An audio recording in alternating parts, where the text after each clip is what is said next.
Καλησπέρα σας. Καλώς ορίσατε. Θέλω να σας πω ότι είναι πολύ μεγάλη μας χαρά που είστε εδώ απόψε, στο φιλόξενο χώρο του Μακάρι. Θα σας πούμε παραμύθια από την προφορική παράδοση. Αφηγητές, ο Δημήτρης, η Μέρη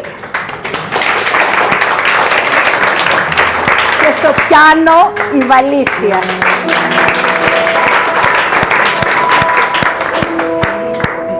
Αυτό που θα ήθελα να σας πω έτσι λίγο ενημερωτικά είναι ότι τα παραμύθια, για να τα καταλάβετε, πρέπει να τα ακούτε με την καρδιά σας και όχι με το μυαλό. Και επίσης πρέπει να διαβάζετε κάτω από τις λέξεις, γιατί έχουν πολλούς συμβολισμούς. Ευχαριστώ και θα συνεχίσει. Καλώς ανταμωθήκαμε. Σας ευχαριστούμε όλους και όλες που είστε απόψε μαζί μας. Θα πούμε για μια σχέση που είναι καθοριστική για την ισορροπία του ανθρώπου, την ψυχική του ισορροπία και κυρίως τη συναισθηματική του ισορροπία. Εμείς θα πούμε ψέματα κάτω από τα οποία μπορεί να κρύβονται αλήθειες. Δεν ξέρω, αυτό θα το αποφασίσετε εσείς στο τέλος. Εμείς να σας καλωσορίσουμε και να σας ζητήσουμε να απενεργοποιήσετε τα κινητά σας, είναι χρήσιμα εργαλεία, σώζουν ζωές, αλλά καμιά φορά χτυπάνε την ώρα που δεν πρέπει. Και τα παραμύθια έρχονται από πολύ παλιά και από πολύ μακριά και κανείς δεν ξέρει πώς μπορεί να συμπεριφερθεί, να αντιδράσει ένα παραμύθι. Αν κάποια θέλει να βγάλει φωτογραφία, καλό θα είναι να απενεργοποιήσει το flash για να μην δημιουργήσει έτσι ένα ξάφνιασμα στους γύρω που μπορεί να κάνουν ένα ταξίδι φανταστικό του νου. Πάρτε τις λέξεις μας και δώστε μας τα χέρια σας. Καλό μας ταξίδι.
Σε ένα τόπο μακρινό, σε μια όμορφη πράσινη κοιλάδα, ήταν ένα μικρό χωριό, ιδιαίτερο, με πύργους και πυργόσπιτα.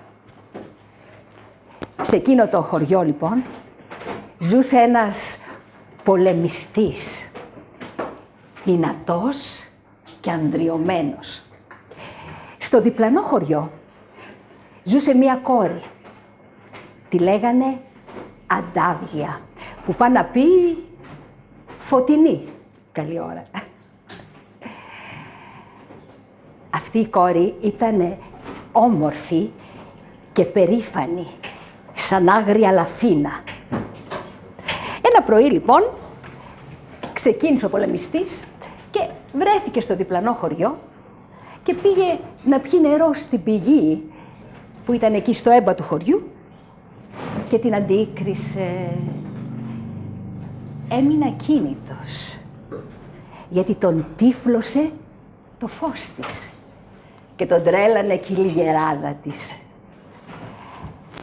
Όταν κατέβηκε και πλησίασε, και αυτή θαμπόθηκε από την κορμοστασιά του και δεν είδε ότι τα μάτια του ήταν δυο βράχοι σκοτεινοί και το πρόσωπό του σκληρό και αγέλαστο. Όπως καταλαβαίνετε, ερωτευτήκανε με έρωτα τρελό. Παντρευτήκανε και πήγανε και ζήσανε στα αρχοντικό του πολεμιστή. Και περνούσε ωραία ο καιρός. Γρήγορα όμως, όπως γίνεται πάντα στη ζωή, ήρθανε χρόνια δίσεκτα. Ένα πρωί, οι καμπάνες του χωριού χτυπάγανε σαν τρελές. Έγινε πόλεμος. Και πόλεμος κακός και άγριος, όπως όλοι οι πόλεμοι. Αυτός και τα συντρόφια του πολεμήσανε σαν λιοντάρια. Αλλά δεν τα καταφέρανε. Ο εχθρός νίκησε και απλώθηκε σε όλη την έφορη κοιλάδα και στα βοσκοτόπια.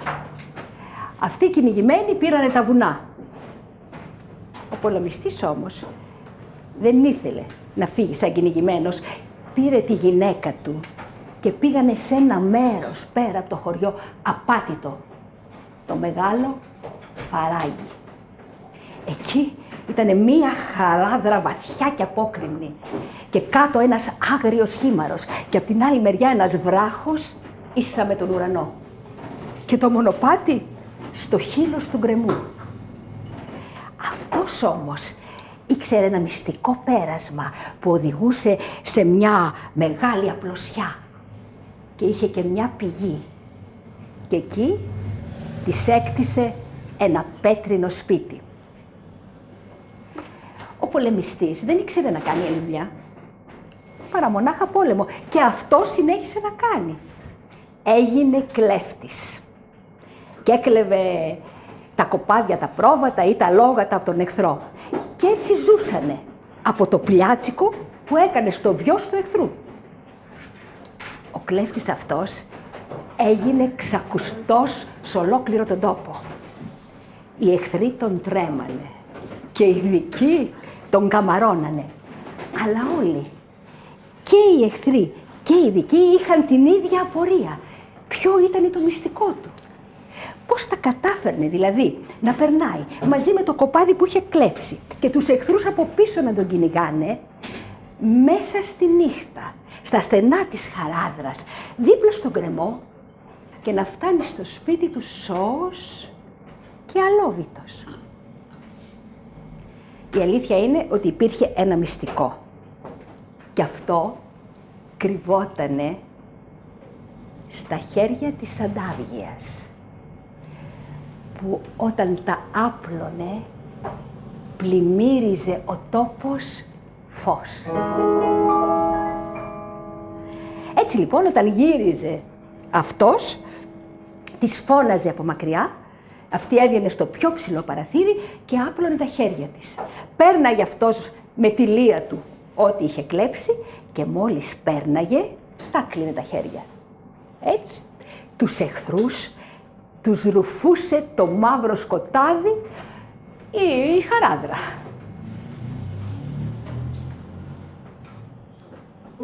Κάποια στιγμή ήρθανε στο πέτρινο σπίτι οι παλιοί σύντροφοι του πολεμιστή. Η Αντάβγεια τους έκανε υποδοχή βασιλική. Έστρωσε τραπέζι γιορτινό και έβαλε πάνω όλα τα καλούδια που είχε στο σπίτι της. Φάγανε, ήπιανε, ευχαριστηθήκανε. Και μετά άρχισανε να λένε για τα παλιά, τις αναμνήσεις, πώς περνάγανε, να πενεύουνε τον οικοδεσπότη και όλα ήτανε πολύ καλά, μέχρι που κάποιος ρώτησε ποιο είναι το μυστικό του. Αυτός είπε, και θέλει και ερώτημα, γιατί έχω μάτια αετού, γιατί είμαι ο καλύτερος καβαλάρης ολόκληρη την πλάση, γιατί κανείς δεν μπορεί να με παραβγεί, στο τόξο και στο σπαθί. Η Αντάβια ξαφνιάστηκε από την τόση ξυπασιά του. Καλά, λέει, κι εγώ δεν βοηθάω σε τίποτα σε όλο αυτό. Τι να βοηθήσει εσύ, γυναίκα, πράγμα. Εσύ το πολύ να σφάξεις κανέναν κόκορα να μου μαγειρέψεις. Ούτε να καβαλικεύεις ξέρεις, ούτε το σπαθί να κρατάς. Άντε, τράβα να φέρεις λίγο κρασί από το κελάρι και στις κουβέντες των αντρών μην ανακατώνεσαι. Η Αντάβια για μια στιγμή ένιωσε την καρδιά της να παγώνει. Σκέφτηκε, αυτό τον άντρα ερωτεύτηκα. Σηκώθηκε απάνω, στάθηκε όρθια μπροστά του, τον κοίταξε κατάματα και του είπε, τι άντρας είσαι εσύ, που δεν τιμάς την ίδια σου τη γυναίκα. Αλλά τα λες όπως σε βολεύει για να πενεύεσαι και τα ξεχνάς όλα τα άλλα. Να μου κοπούν τα χέρια.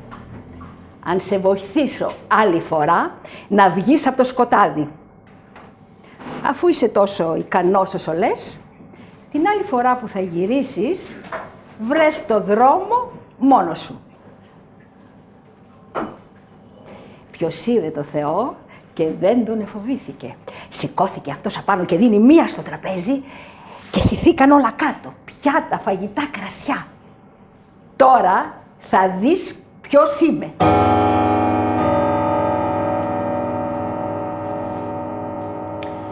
Ανοίγει την πόρτα, βγαίνει, καβαλάει τα λογό του και έφυγε σαν τον άνεμο. Οι σύντροφοί του σκύψανε το κεφάλι και φύγανε αμίλητοι. Μαζί τους έφυγε και η μέρα και ήρθε η νύχτα και ήταν μια νύχτα σκοτεινή, άστρα, χωρίς αστέρια και χωρίς φεγγάρι. Αυτός πήγε στην κοιλάδα κάτω και προσπάθησε να κλέψει ένα κοπάδι, αλλά ήταν τόσο ανταριασμένος που όχι μόνο δεν τα κατάφερε, αλλά τον πήραν και χαμπάρι οι εχθροί και αρχίσαν να τον κυνηγάνε. Είδε και απόγειδε ότι δεν μπορούσε να τους ξεφύγει και πήρε το δρόμο του γυρισμού. Σαν έφτασε στη Σχαράδρα στα στενά, κοντά στο σπίτι, έβαλε ένα ουρλιαχτό και φώναξε και διέταξε την Αντάβια να του φωτίσει το μονοπάτι. Εκείνη καθότανε στο πιο ψηλό δώμα του σπιτιού και είχε τα χέρια της σφιχτά και δεν κουνήθηκε ρούπι. Αυτός τότε άρχισε να ουρλιάζει, να τη βρίζει και να την απειλεί.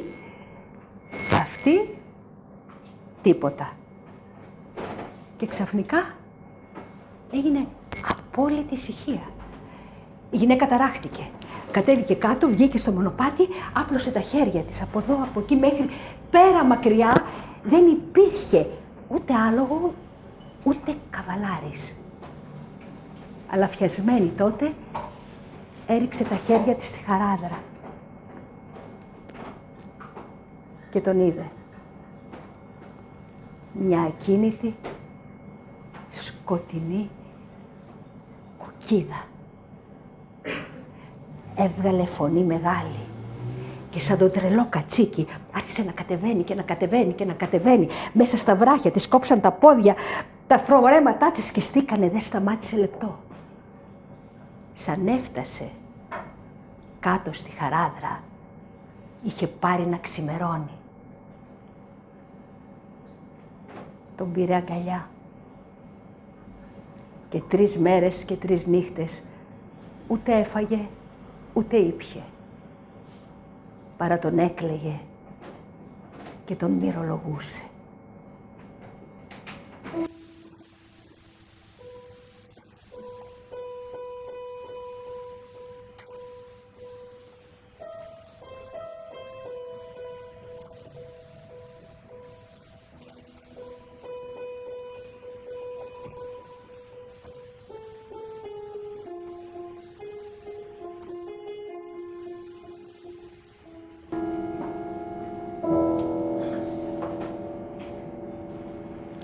Ποιος να ξέρει όμως αν έκλαιγε αυτόν που είχε μπροστά της ή αν έκλαιγε γιατί είχαν σβηστεί από την ψυχή της αυτά που ένιωθε εδώ και πολύ καιρό.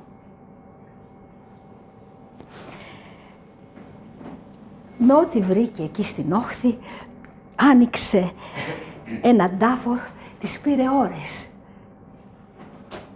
και τον έθαψε.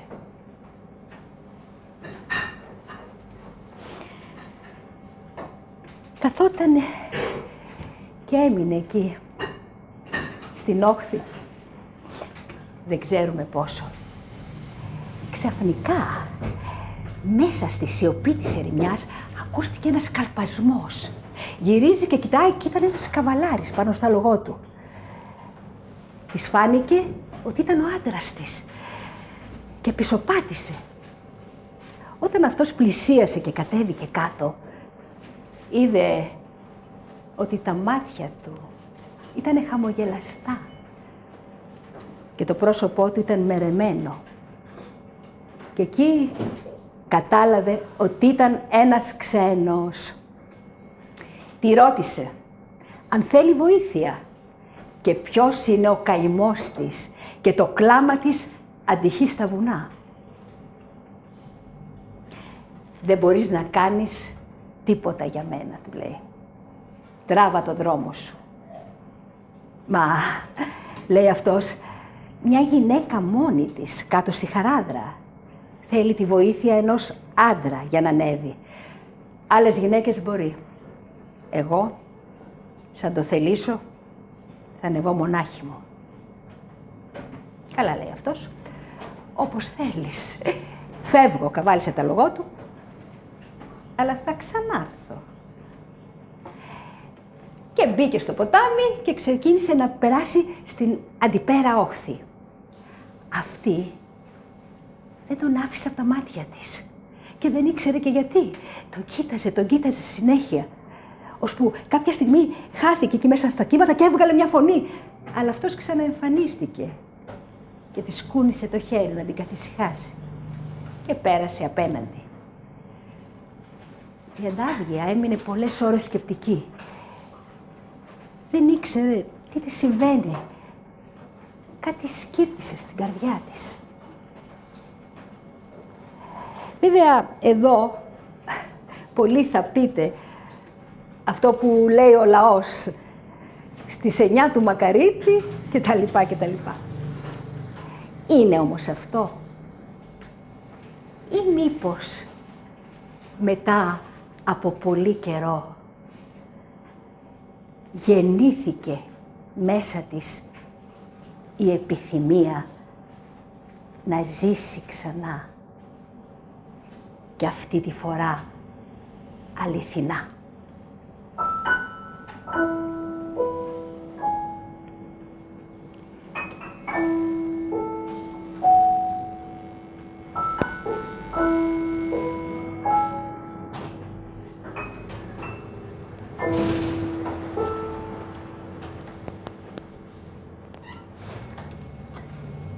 Έμεινε λοιπόν, όπως λέγαμε, για ώρα σκεφτική και κάποια στιγμή σήκωσε τα χέρια της στον ουρανό και λέει «Θεά του φεγγαριού, στείλε καταιγίδα, να δοκιμάσω αυτόν τον άντρα.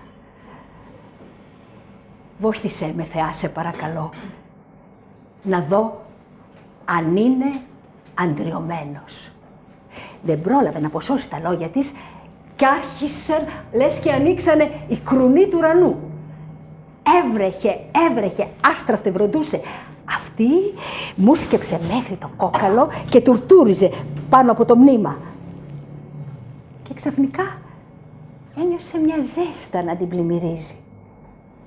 Ο καβαλάρης ήταν εκεί δίπλα και την είχε σκεπάσει με την κάπα του. Καλά, του λέει, πώς τα κατάφερες να περάσεις το ποτάμι μέσα στην καταιγίδα? Λέει αυτός, Μα δεν τα κατάφερα εγώ. Και χαϊδεύοντας τα λογό του, αλλά το άλογό μου είπε γελώντας. Και ευθύς, λες και με το γέλιο του, σταμάτησε η βροχή. Και βγήκε ήλιος. Και ξαφνικά, λες και ήρθε η άνοιξη στην όχθη, γέμισε με πρασινάδα και χιλιάδες αγριολούλουδα πολύχρωμα. Λες και δεν ήταν άλλος δρόμος να περάσει η άνοιξη, παρά μονάχα αυτός. Λέει αυτή, παντού ζωή, παντού χαρά Θεού, εκτός από τον τάφο. Γιατί? Ο καβαλάρης αποκρίθηκε, μπορεί γιατί αυτός που είναι μέσα να μην αγαπούσε τη ζωή. Μπορεί να αγαπούσε μόνο τον εαυτό του. Αυτός που είναι μέσα μ' αγαπούσε και τον αγαπούσα. Αν σ' αγαπούσε αληθινά, θα είχε λουλούδια ο τάφος του. Κρίνε και μόνη σου, αν μπορούσε να αγαπήσει. Άκου με τις λέει. Πήγαινε στο σπίτι σου. Κάνε το πένθος σου. Εγώ θα περιμένω στην απέναντι όχθη όσο χρειαστεί. Και έτσι και έγινε. Η γυναίκα πήγε πάνω στο σπίτι της, νύφτηκε, άλλαξε ρούχα, έφαγε ψωμί, ήπιε νερό και 40 μέρες και 40 νύχτες σκεφτόταν τη ζωή της. Τα όνειρα που είχε παλιά, αυτά που είχε ζήσει και αυτά που ποθούσε να ζήσει.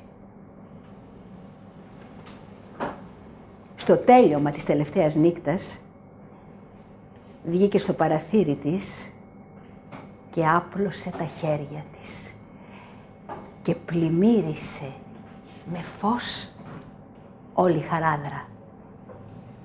Και τότε είδε έναν άντρα που αγρυπνούσε στην απέναντι όχθη, να σηκώνεται και λουσμένος στο δικό της φως. Να ανεβαίνει στο άλογό του, να κρατάει τα γκέμια σταθερά και να έρχεται πιο κοντά. Όλο και πιο κοντά. Πάνω από τον κρεμό, πάνω από τη χαράδρα, πάνω από το θάνατο. Προς τη μεριά που ήτανε το φως.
Λένε το λοιπόν οι ιστορίες των παλιών Μια φορά και έναν καιρό στα μέρη της Ανατολής.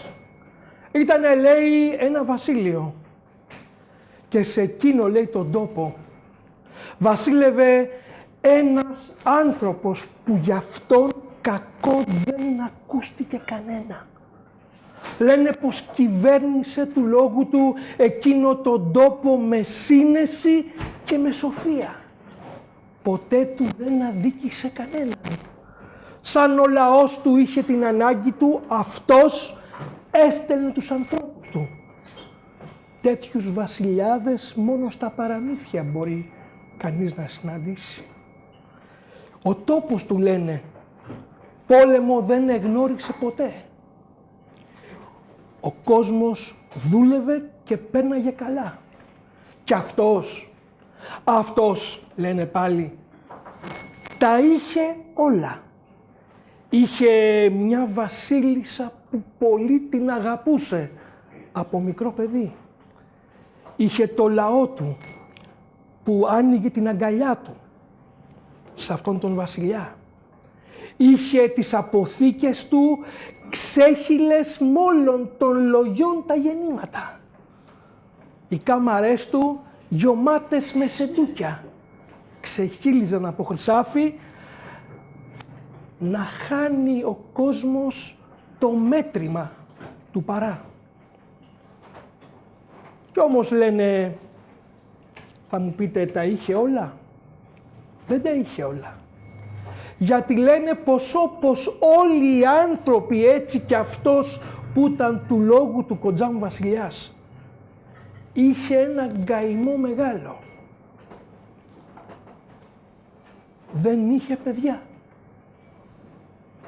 Τα είχανε όλα με τη βασίλισσα και τους έλειπε το πιο σπουδαίο, το πιο ανθρώπινο, το πιο σημαντικό.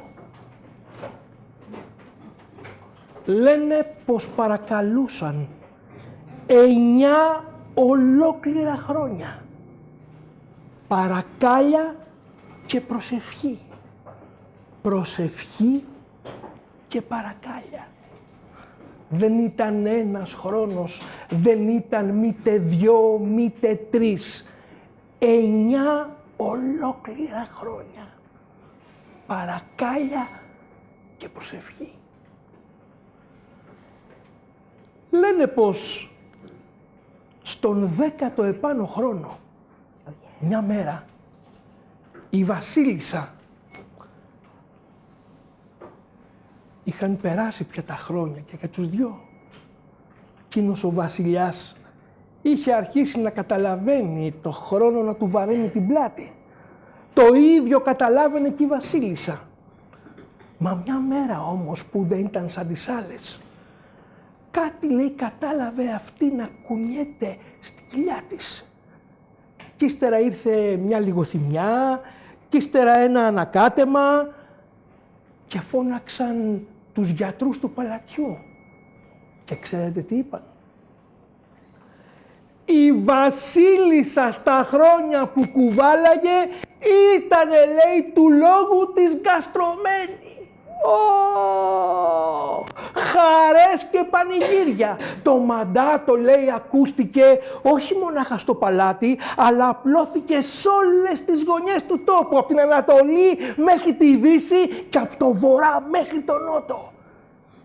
Και σαν ήρθε, λέει, η μέρα, εκείνη η βασίλισσα είδε να βγαίνει μέσα από το κορμί της ένα κορίτσι. Και ακούστηκε, λέει, είδηση σε όλες τις γειτονιές. Κορίτσι, κορίτσι, η βασίλισσα έκανε κορίτσι. Τι έκανε η βασίλισσα? Κορίτσι, κορίτσι. Ακούστηκε στον ένα μαχαλά. Κοιμόταν ένας μαχαλάς. Και στον άλλο μαχαλά ακούστηκε κορίτσι, κορίτσι, ελάτε, κορίτσι, κορίτσι. Έγινε κορίτσι, κορίτσι. Άνοιξε τα μάτια του, κορίτσι στο παλάτι, κορίτσι, κορίτσι. Και ο κόσμος, λέει, άνοιγε την καρδιά του. Γιατί αγαπούσε αυτό το ζευγάρι όσο δεν αγάπησε λαός βασιλικό ζευγάρι άλλο κανένα. Κι άρχισαν τώρα, λέει, να ετοιμάζουν τις κάμαρες τις βασιλικές, να φέρνουν, λέει, δασκάλους και παραμάνες, να μεγαλώνει το παιδί. Και εκείνο, λέει, το κορίτσι έγινε μια κοπέλα όμορφη σαν την πρώτη μέρα της Άνοιξης. Λένε πως κάθε μέρα που περνούσε εκείνη γινόταν του λόγου της ομορφότερη.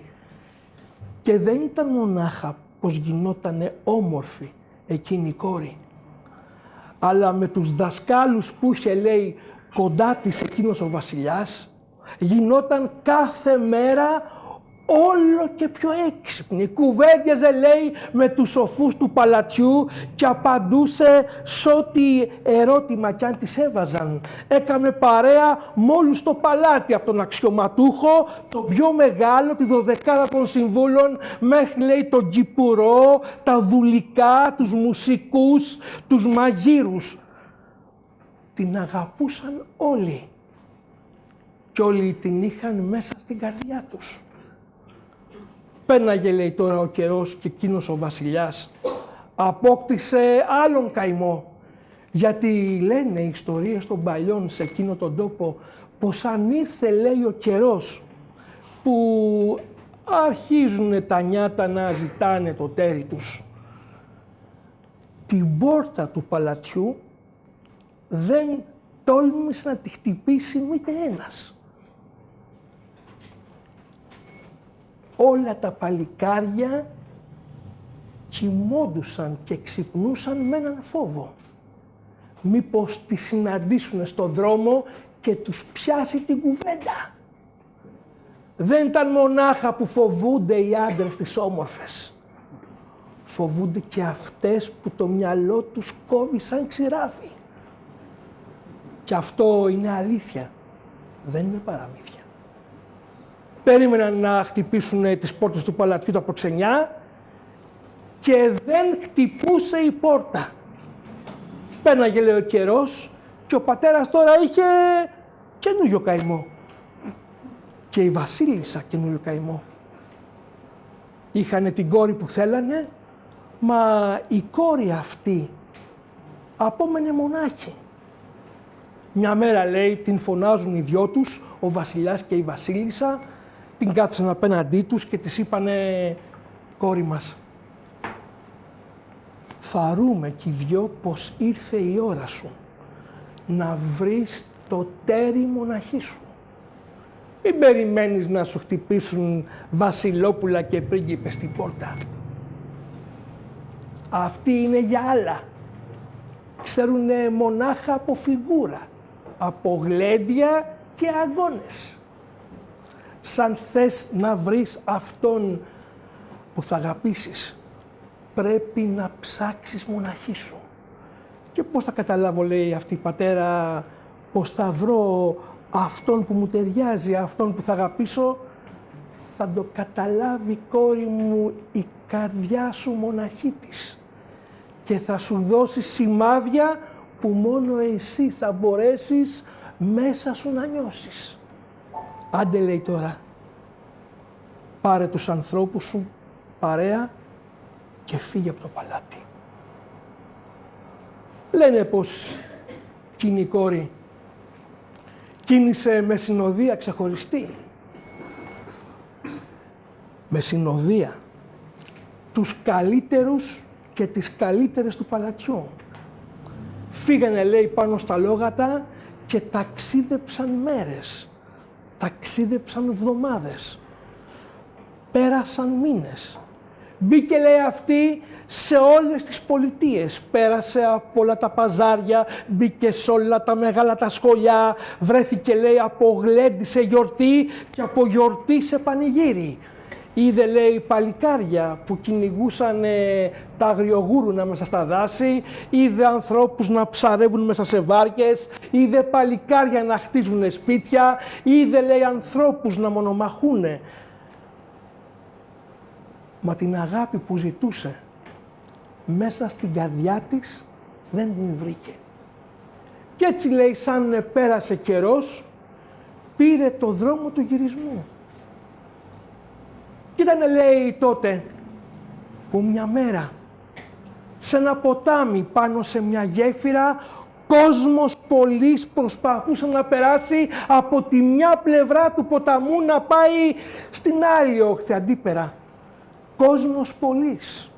Εμπόροι, στρατιώτες, ταξιδευτές, προσκυνητάδες, πάνω σε κάρα και άλλοι πάνω σ' άλογα και σε καμήλες και άλλοι που δεν είχαν βιώσει κανένα να ταξιδεύουν με τα πόδια. Και εκεί λένε, πάνω στη γέφυρα, εκείνη τη μέρα, βρέθηκε, λέει, καβάλα αυτή στα άλογό της να ανοίγει δρόμο ανάμεσα στον κόσμο. Και η ματιά της έπεσε πάνω του.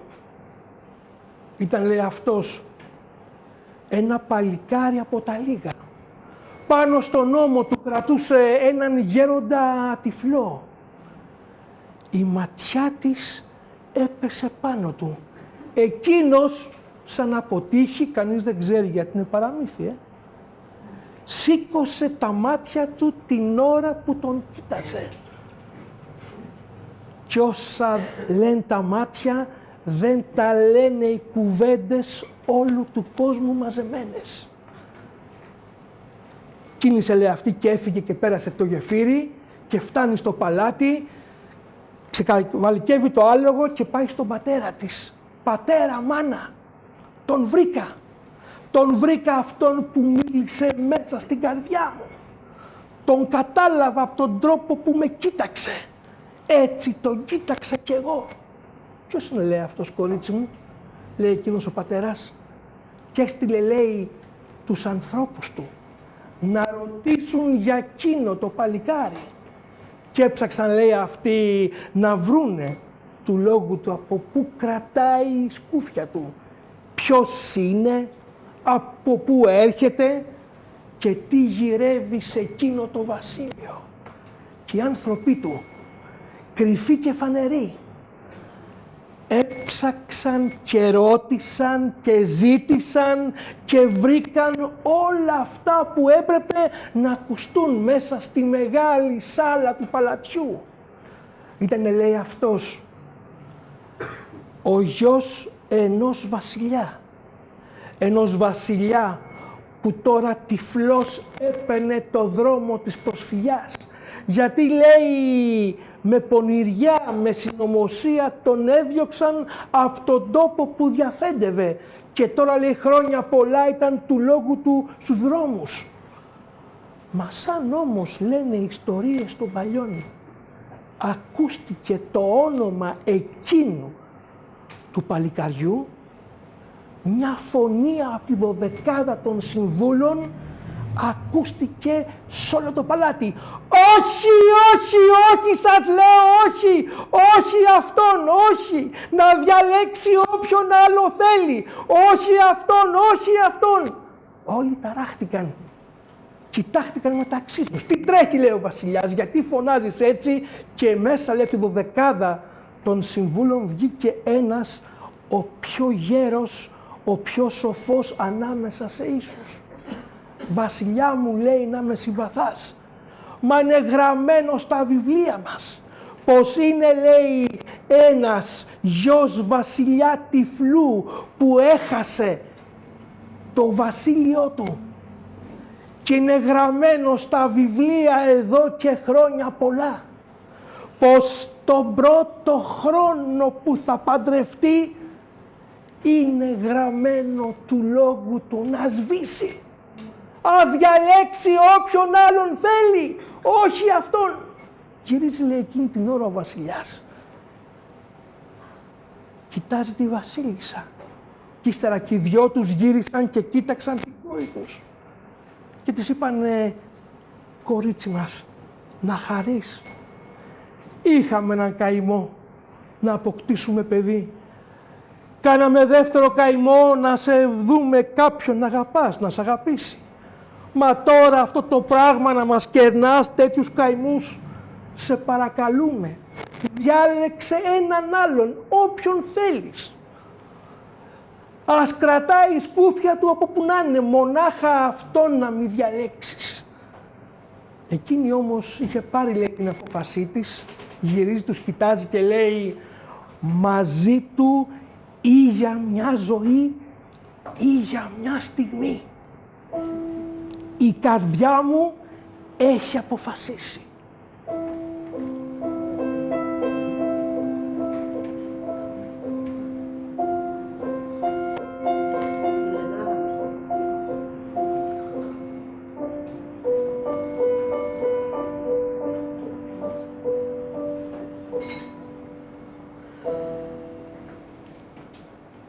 Και πήρε, λέει, την απόφαση να πάει να τον βρει του λόγου της ίδια. Ρώτησε, έμαθε και στάθηκε μπροστά στο κατόφλι της καλύβας του. Τάκ, τάκ, τάκ, τάκ. Χτύπησε την πόρτα, ανοίγει η πόρτα και βγαίνει εκείνο το παλικάρι. Σε είδα, της λέει, είσαι εσύ.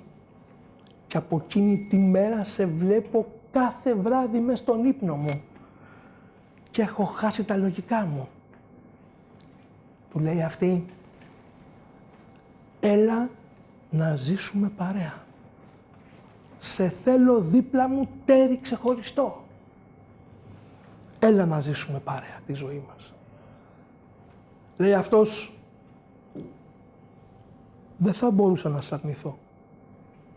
Όμως θα έρθω μονάχα με έναν όρο. Θα αφήσεις το παλάτι και θα έρθεις, αν με αγαπάς, να ζήσεις μαζί μου. Εγώ έχω τη φροντίδα του πατέρα μου, που μέρα με τη μέρα που περνάει γερνά και περισσότερο.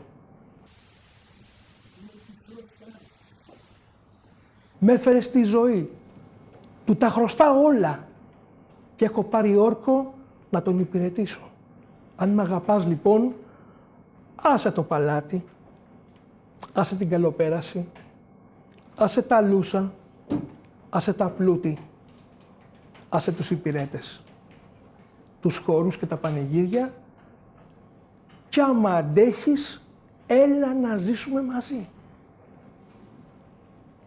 Εσείς τι λέτε πως έκανε η Βασιλοπούλα? Πήγε. Τι λέτε, πήγε. Πήγε γιατί οι γυναίκες σαν αγαπάνε αληθινά μπορούν να κάνουν το μεγαλύτερο άλμα. Να αφήσουν πίσω τους τον κόσμο όλο και να ακολουθήσουν αυτόν που έχει μιλήσει στην καρδιά τους. Έτσι. Οι άντρες λίγο δύσκολα. Λένε πως έγιναν πανηγύρια και χαρές, στρώθηκαν, λέει, στους κήπους του παλατιού τραπέζια από τη μια άκρη μέχρι πέρα την άλλη. Γέμισε ο τόπος, κρέατα, κοτόπουλα, παρνιά, μοσχάρια, χοιρινά, φασιανούς, πάπιες μ' όλων των λογιών τις συνταγές. Να οι σαλάτες και 20 λογιών κρασιά, όσα ήταν και τα χρόνια της βασίλισσας, της μικρής, της Βασιλοπούλας. Και έφαγαν και ήπιαν και χόρεψαν κι όλος, λέει, ο τόπος ήταν ένα γλέντι 9 μέρες και 9 νύχτες χωρίς σταματημό. Και σαν ξημέρωσε η 10η ημέρα, τι έπρεπε να γίνει? Να αφήσει το παλάτι. Να σας πω την αλήθεια. Ήμουν υπηρέτης εκεί και τάδα με τα ίδια μου τα μάτια. Δεν λυπήθηκε καθόλου.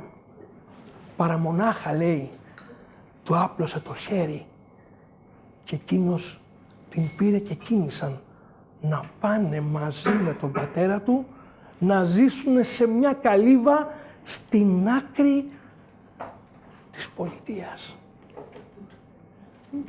Λένε τώρα πως σαν μπει η φτώχεια, λέει, από την πόρτα, ο έρωτας βγαίνει από το παράθυρο. Μα σε τούτη εδώ την ιστορία αυτός ο λόγος δεν έχει βάρος κανένα. Γιατί, λέει, σαν αγαπάς είσαι του λόγου σου ο μεγαλύτερος βασιλιάς, στην καρδιά σου και στον τόπο που ορίζεις. Και ζούσανε μαζί και κύλαγαν οι μέρες. Εκείνος λέει, για να ζήσουν πήγαινε και έκοβε ξύλα. Και κύλαγαν οι μέρες, πέναγαν οι εβδομάδες, διάβαιναν οι μήνες. Και τι είναι ένας χρόνος? Τίποτα δεν είναι. Περνάει έτσι, σαν το νερό που κυλά. Και μια μέρα, λένε οι ιστορίες των παλιών, ήτανε, λέει, αχώριστοι, μαζί τα κάμαν όλα. Είχε πάει μαζί του να κόψουν ξύλα. Εκείνος να κόβει ξύλα και αυτή να του τραγουδά. Να γίνεται ο κόπος του αλαφρύτερος. Είχε σηκώσει το τσεκούρι και την ώρα, λέει, που ήταν έτοιμος να δώσει μια τσεκουριά, να ξαπλώσει ένα δέντρο θεριό με ένα χτύπημα,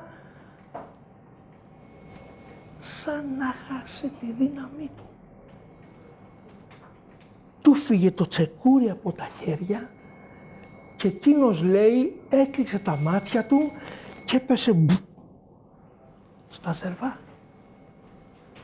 Εκείνη τα χρειάστηκε. Έτρεξε από πάνω του, τον πήρε στην αγκαλιά της. Στην αρχή, λέει, του μίλησε, μα εκείνος δεν απαντούσε. Κι ύστερα άρχισε να τον φυλάει, κι ύστερα να κλαίει και τα δάκρυα να του πλένουνε τα μούτρα. Μα εκείνος όμως δεν εξυπνάγε. Την ώρα, λέει, που τον είχε στην αγκαλιά της και έκλαιγε, από την άκρη στο ξέφωτο φάνηκε να έρχεται κάτι της.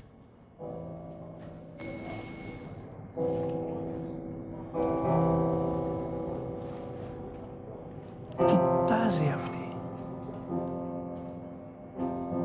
Παράξενα πράγματα.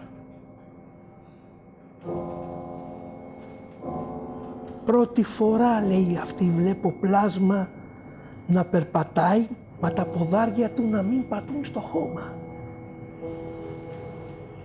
Άλλοι λένε τώρα πως φόραγε, λέει, ένα ρούχο κατακόκκινο κι άλλοι πάλι λένε πως φόραγε ένα ρούχο στο χρώμα που έχει πιο σκοτεινή νύχτα του χειμώνα. Ήτανε γεμάτο μπαλώματα και τρύπες. Είχε, λέει, μια κουκούλα και μονάχα, λέει, 2 κάρβουνα αναμένα ήταν στη θέση των ματιών. Σιμώνει αυτός κοντά, κοιτάζει το παλικάρι, απλώνει το χέρι του και εκείνη τη στιγμή δεν θα το πιστέψετε. Μια φλογίτσα τόση δα, έκανε ένα πουπ και πετάχτηκε, λέει, από το κορμί εκείνου του παλικαριού και πήγε και χώθηκε μέσα στη χούφτα εκείνου του πλάσματος. Έκλεισε αυτός, λέει, βιαστικά τη χούφτα του και κίνησε να φύγει. Λένε τώρα οι ιστορίες των παλιών. Λένε πως έφευγε ανάμεσα στα χορτάρια και τις πέτρες, όπως, λέει, ο αέρας περνάει ανάμεσα στις πρασινάδες και έτρεχε, λέει, μπροστά. Μα εκείνη για μια στιγμή σηκώνεται και αρχίζει, λέει, να τον εκκυνηγά. Μπροστά αυτός, πίσω αυτή. Τον είχε, λέει, στα μάτια της να μην τον χάσει. Και έτσι, λέει, πως έτρεχε ανάμεσα στα μαυρολίθαρα και στα χορτάρια, να τρέχει, να σκοντάφτει, να γλιστράει, να πέφτει, να ξανασηκώνεται, να ξανατρέχει, να σκοντάφτει, να γλιστράει, να πέφτει ξανά και να ξανασηκώνεται και στο νου της να μην τον εχάσει από τα μάτια της. Και εκείνος τράβαγε μπροστά και εκείνη από πίσω. Για μια στιγμή, λέει, αυτός την κατάλαβε. Γυρίζει, την κοιτάζει και της λέει, «Φύγε, γυναίκα, φύγε, γυναίκα, γιατί αυτόν τον δρόμο δεν τον περπατούνε άνθρωποι ζωντανοί. Φύγε!» Αυτή, λέει, δεν τον κοίταξε. Παρά μονάχα είπε, «Εγώ το τέρι μου δεν τα αφήνω. Μ' ακούς, το τέρι μου δεν τα αφήνω. Φύγε, γυναίκα, φύγε. Δεν τα αφήνω το τέρι μου, μ' ακούς? Γυναίκα, αυτόν τον δρόμο άνθρωποι ζωντανοί δεν τον επερπατούν αντάμα με το θάνατο. Μα για την αγάπη σου, ζήτα μου μια χάρη, ό,τι θέλεις αρκεί αυτό μην ευχηθείς. Μη ζητήσεις να γυρίσει πίσω η ζωή του άντρα σου. Λένε πως τα μάτια της εκείνη την ώρα στράψανε. Γύρισε και είπε, ναι, στην άκρη της πολιτείας είναι μια καλύβα και μπροστά στην καλύβα κάθεται ένας γέροντας τυφλός. Ένας γέροντας που τον βαραίνουν για τα καλά τα χρόνια στην πλάτη. Θέλω αυτός ο γέροντας που είναι ο πατέρας του άντρα μου να βρει ξανά το φως του, να κερδίσει ξανά το βασίλειο το χαμένο από χρόνια. Εντάξει γυναίκα, φύγε τώρα, φύγε! Και έκανε ένα έτσι λέει αυτός μπροστά και άρχισε πάλι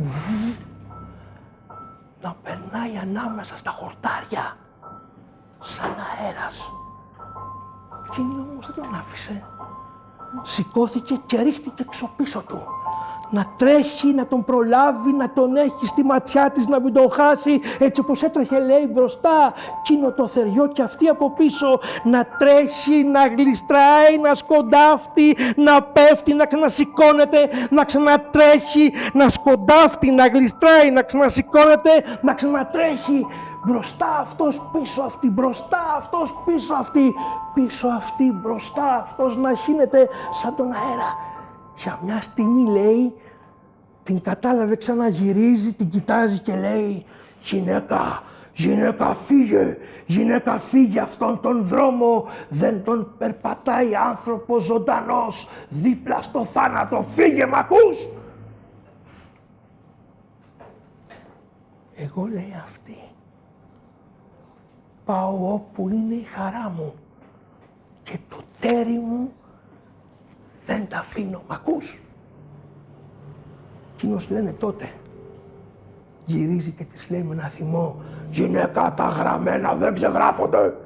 Ήταν της μοίρας του γραμμένο του αντρός σου να χαθεί. Φύγε γρήγορα γιατί το δρόμο που περπατάω, άνθρωπος ζωντανός, δεν τον περπατάει με το θάνατο».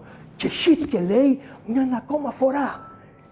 Και ανέβαινε λέει μια πλαγιά ανάμεσα στις πέτρες και στα βράχια, σαν να πήδαγε αέρας ανάμεσα στα χορτάρια και εκείνη από πίσω να φεύγει πίσω του να τον προλάβει, να τον έχει στη ματιά της, μην το χάσει, να τρέχει, να σκοντάφτει, να γλιστράει, να πέφτει, να ξανασηκώνεται, να ξανατρέχει, να σκοντάφτει, να γλιστράει, να πέφτει ξανά. Την ώρα λέει που είχε φτάσει το θεριό πάνω στην κορφή, γυρίζει, την κοιτάζει και λέει «Γυναίκα, η επιμονή σου και η αφοσίωσή σου με έχει κάνει να θυμώσω. Ζήτα από μένα ό,τι θες και εγώ θα σου το δώσω. Μονάχα αυτό μην ευχηθείς, τον άντρα σου να ξαναφέρω στη ζωή. Μ' ακούς?» Λένε πως εκείνης της γυναίκας τα μάτια στράψανε για μια δεύτερη φορά. Γυρίζει αυτή και λέει ναι, θέλω ο πατέρας μου που πάντα αγαπούσε τα παιδιά με τη μάνα μου να αποκτήσουνε τώρα στα γεράματα κι άλλα παιδιά. Κι άλλα παιδιά, μ' ακούς? Εντάξει λέει αυτός. Εντάξει, η ευχή σου θα γεννεί. Κι άσε με τώρα μόνο μου, άσε με τώρα ίτσικο γυναίκα. Με έπρεξες. Και κάνει ένα έτσι λέει και χύνεται ξανά. Μα αυτή είχε πάρει την απόφαση να μην τον αφήσει εκείνο το θεριό να πάρει μαζί του αυτόν που αγαπούσε. Μπροστά αυτός, πίσω αυτή, μπροστά αυτός, πίσω αυτή και να τρέχει και να σκοντάφτει και να γλιστράει και να πέφτει και να ξανασηκώνεται και ξανατρέχει, να ξανασκοντάφτει, να γλιστράει, να ξαναπέφτει και να σηκώνεται. Και τον είχε λέει στη ματιά της μην το χάσει. Τότε λέει ήταν που γύρισε αυτός, την κοίταξε και λέει «Γυναίκα, Γυναίκα δεν έχω ξαναδεί ξεροκέφαλο πλάσμα στον κόσμο από σένα. Μα η πίστη σου και η επιμονή σου θα σου δώσουνε μια ευχή ακόμα. Ζήτα από μένα ό,τι θες και εγώ θα σου το δώσω. Μονάχα αυτό μην ευχηθείς, να φέρω τον άντρα σου ξανά στη ζωή. Λένε πως δεν λογίζονταν εκείνη η κόρη άδικα έξυπνη ανάμεσα στους σοφούς του παλατιού. Είχε τους καλύτερους δασκάλους. Γυρίζει λοιπόν και λέει γεννιόμαστε και πεθαίνουμε στη σκιά σου. Θέλω την αυλή του σπιτιού μου να τη γεμίσουνε φωνές, κλάματα και τραγούδια παιδιών δικά μου που να τα έχω φτιάξει με τον άντρα μου. Απόμεινε, λέει, το θεριό με το στόμα ανοιχτό. Ανάθεμά σε γυναίκα. Ανάθεμά σε γυναίκα, γιατί δεν ζήτησες να φέρω στη ζωή τον άντρα σου το χαμένο, όχι, αλλά αυτό που μου ζήτησες γυναίκα, άτιμο πλάσμα, δεν μπορώ να σταρνηθώ. Εντάξει λοιπόν, και κάνει αυτός, λέει, ένα έτσι και αφήνει, λέει, τη χούφτα του και εκείνη την ώρα εκείνη η φύλακα βρέθηκε στον αέρα και άρχισε να φεύγει προς τα εκεί που ήταν το ξέφωτο μες στο δάσος. Λένε πως για μια στιγμή, έτσι όπως ήρθε στα ξαφνικά, έτσι, λέει, εκείνο το θεριό, ο θάνατος, που από τα χέρια του κανένας δεν γλιτώνει. Μήτε βασιλιάς, μήτε φτωχός, μήτε άντρας, μήτε γυναίκα, μήτε γέρος, μήτε παιδί, σαν είναι η ώρα του να φύγει. Λένε πως χάθηκε στα ξαφνικά και εκείνη, λέει, η γυναίκα άρχισε να παίρνει το δρόμο του γυρισμού. Και έτρεχε να δει τι γίνει και η ευχή της. Για μια στιγμή, αλήθεια λέω, βρέθηκε ξανά στο ξέφωτο. Την ώρα, λέει, που σίμωνε τον άντρα της που ήταν δίχως ανάσα, εκείνη την ώρα μέσα στο κορμί του πήγε και φόλιασε εκείνη η φλογίτσα, η γαλάζια, τόσο δά. Εκείνος, λένε, έκανε ένα...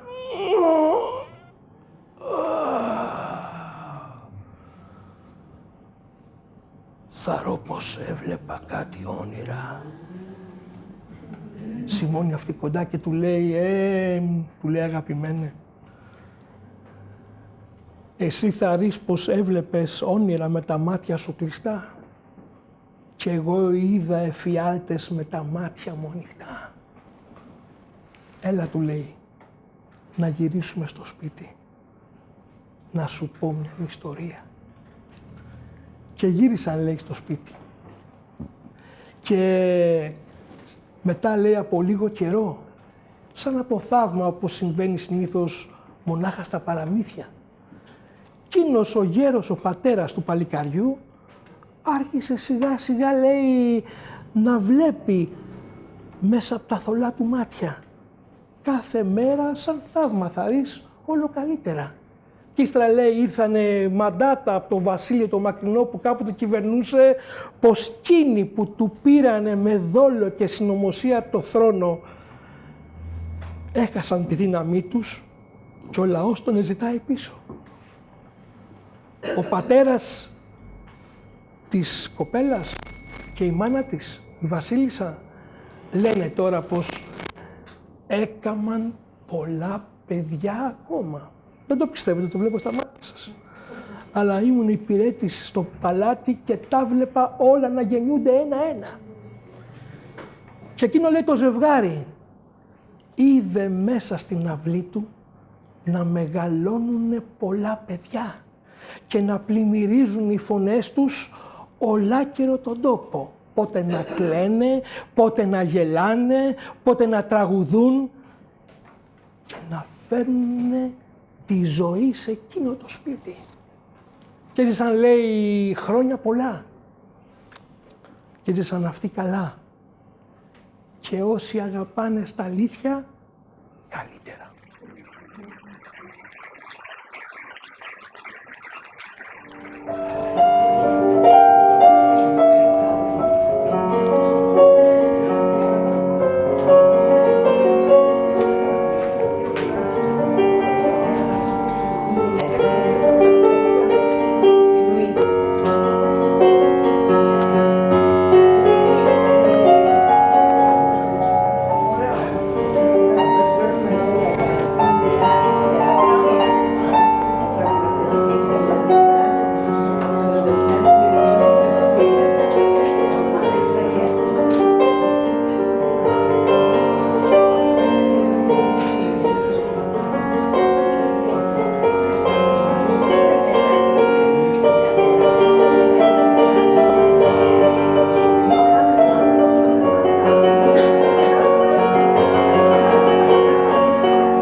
Λοιπόν, θα πάμε τώρα στο μακρινό και κρύο βορρά.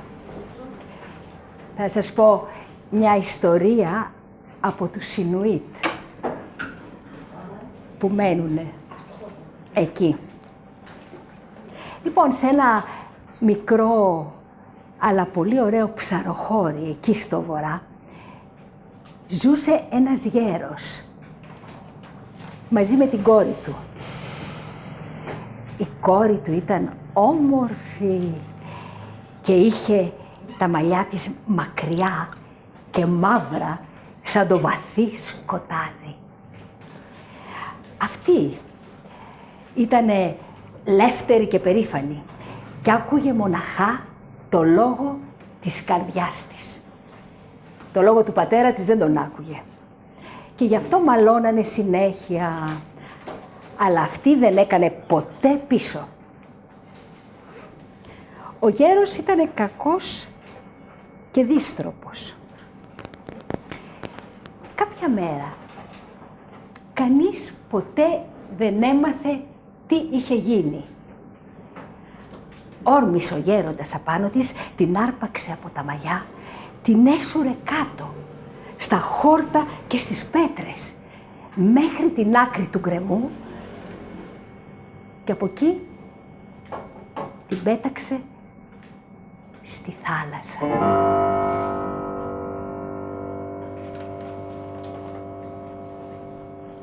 Φωνή δεν πρόλαβε να βγάλει. Παραμονάχα τα κοράκια κράξανε, σαν είδανε το σώμα της να σκίζει τα νερά. Και ήτανε σαν εκείνη τη στιγμή να σταμάτησε η καρδιά της. Αφέθηκε στα κύματα. Σταμάτησε το πάλεμα και παραδόθηκε στις θάλασσας τα νερά τα παγωμένα.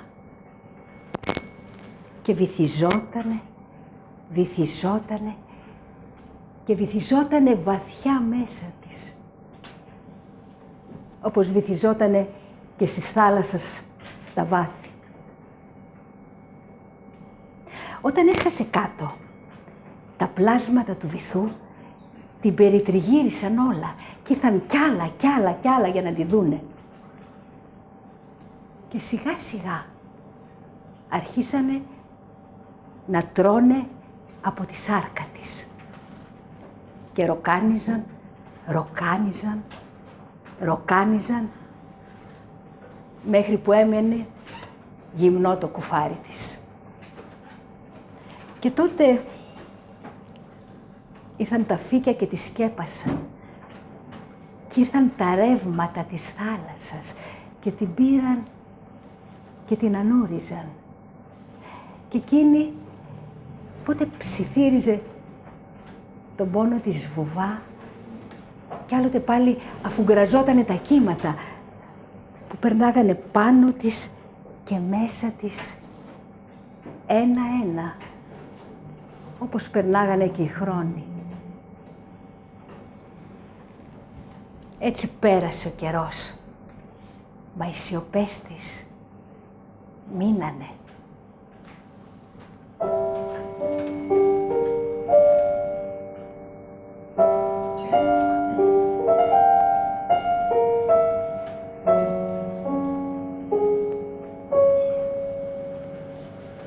Κάποια μέρα ήρθε σε εκείνα τα νερά ένας ψαράς από άλλο τόπο. Νέο παλικάρι ήτανε και δυνατό, αλλά μονάχο, δίχως στέρι. Λέγανε ότι ήτανε πρώτος στο ψάρεμα της φώκιας. Μπορούσε να κάθεται ώρες ολόκληρες, καμιά φορά και μέρες, πάνω από την τρύπα που είχε ανοίξει στον πάγο και περίμενε τη φώκια να την καμακώσει. Πήρε λοιπόν, όπως είπαμε, την βάρκα του και πήγε σε εκείνα τα νερά, γιατί δεν ήξερε ότι κανείς ποτέ δεν πήγαινε εκεί για ψάρεμα, γιατί τα νερά ήτανε μαγεμένα. Έριξε λοιπόν το δίχτυ, αφού το έδεσε στο πόδι του να μην του το πάρει θάλασσα, έριξε και το αγκίστρι με τόση δύναμη που πήγε κάτω στο βάθος και πιάστηκε από τα πλευρά της γυναίκας. Αυτή μούγκρισε, σαν να ξύπνησε από ύπνο βαθύ. Αυτός μόλις ένιωσε τα αγκίστρι, έλαμψε ολόκληρος. Σου λέει, εδώ πιάσαμε μεγάλο ψάρι. Και άρχισε να το τραβάει με δύναμη. Κι όσο αυτός το τράβαγε, τόσο εκείνη πάλευε να ελευθερωθεί, και όσο πάλευε να ελευθερωθεί, τόσο έμπλεκε μέσα στα δίχτυα και άφριζε όλη η θάλασσα γύρω-γύρω και το καγιάκ πήγαινε σαν καρυδότσουφλο. Μια από εδώ, μια από εκεί. Κι έτσι, όπως αυτός τράβαγε το αγκίστρι με κλειστά τα μάτια και σφιχτά τα σαγόνια, δεν την είδε που πρόβαλε μέσα από τον αφρό της θάλασσας. Και μόλις άνοιξε τα μάτια του, κάνει! Πάνιασε ολόκληρος. Κόπηκε η ανάσα του και το σαγόνι του έπιασε να τρέμει. Παράτησε το αγκίστρι κι άρχισε να τραβάει κουπί σαν μανιασμένος, να φτάσει στη στεριά να σωθεί. Και ξέχασε ότι είχε δέσει το δίχτυ στο πόδι του και στο δίχτυ μέσα ήταν μπερδεμένη εκείνη και τον ακολουθούσε με την ανάσα της στο σβέρκο του. Σαν έφτασε στη στεριά, δίνει και μία και πηδάει έξω από τη βάρκα και αρχίζει και έτρεχε σαν τρελός. Και έσερνε και αυτή από πίσω του, μα ούτε που το κατάλαβε. Και αυτή κοπανιότανε κάτω. Και πάταγε με τα πόδια του τόσο δυνατά, που τάλιωνε όλα στο πέρασμά του. Τα βρύα, τα χορτάρια, ακόμα και το κρέας το παστό που τα πλώνανε οι γυναίκες εκεί για να στεγνώσει. Αλλά όσο γλίτωνε και δεν το πάταγε, το έπαιρνε αυτή και το καταβρόχθιζε, γιατί είχε πείνα που κράταγε χρόνια. Κάποια στιγμή φτάνει στο ιγκλού, δίνει ένα πήδο και μπήκε μέσα μαζί με τα δίχτυα. Και εκεί έκατσε, ακούμπησε σε μια άκρη και άκουγε την αναπνοή του κοφτή και την καρδιά του που πήγαινε να σπάσει. Σαν μέρεψε το καρδιοχτύπη, πήγε και άναψε ένα μικρό καντιλάκι. Αλλά μετά από λίγο του ήρθε μια μυρωδιά από λίπος φάλαινας. Παίρνει το καντήλι, γυρίζει και τη βλέπει. Ήταν εκείνη.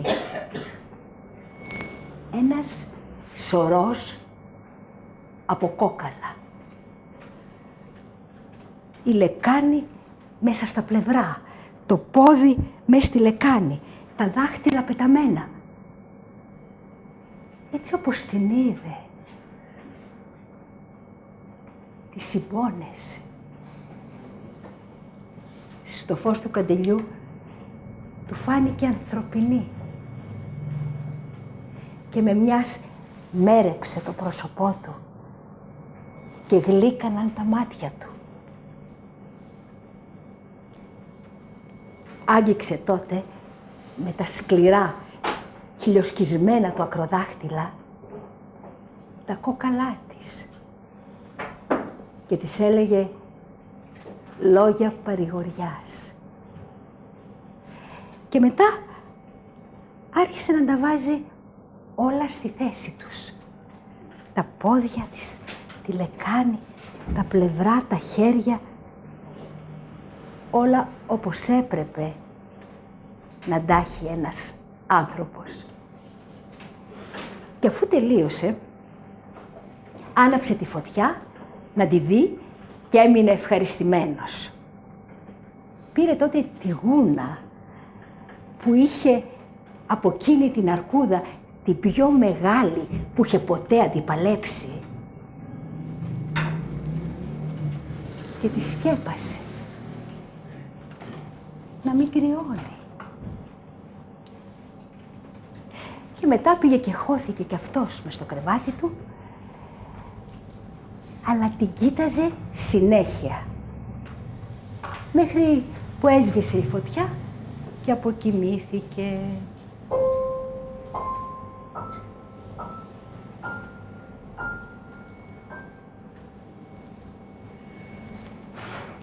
Λένε τώρα οι ιστορίες των παλιών ότι αν κάποιος άνθρωπος ονειρευτεί ένα όνειρο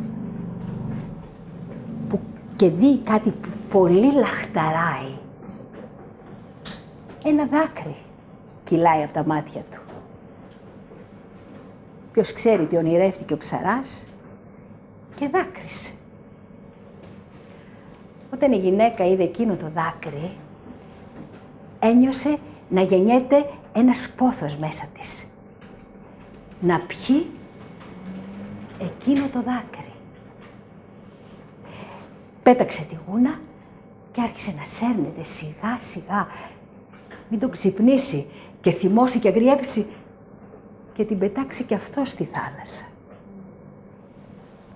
Σαν έφτασε στο κρεβάτι, έσκυψε τρυφερά και ακούμπησε το στόμα της και άρχισε να πίνει από εκείνο το δάκρυ, λες κι ήτανε πηγή δροσερή. Και ξεδίψασε. Μετά κάθισε δίπλα του και άκουσε το καρδιοχτύπι του. Και τότε έγινε τούτο. Έβαλε τα χέρια της απαλά στο στήθος του και πήρε την καρδιά του. Και άρχισε να τη χτυπά σαν τούμπανο και να λέει σκοπούς αλλοτινούς. Σα, κα, σα, κα, σα, κα, σα, κα. Και λες και την ακούσαν οι θεοί και άρχισε να γεμίζει με σάρκα το σώμα της. Οι γάμπες της και τα μεριά της, η κοιλιά της και τα στήθια της, τα μπράτσα της, το πρόσωπό της και τα μαλλιά της, μαύρα να τα ζουλέψει το κοράκι και μακριά ίσα με την κοιλιά της. Λάμψανε τα μάτια της, σαν ένιωσε το αίμα να κυλάει πάλι στις φλέβες της.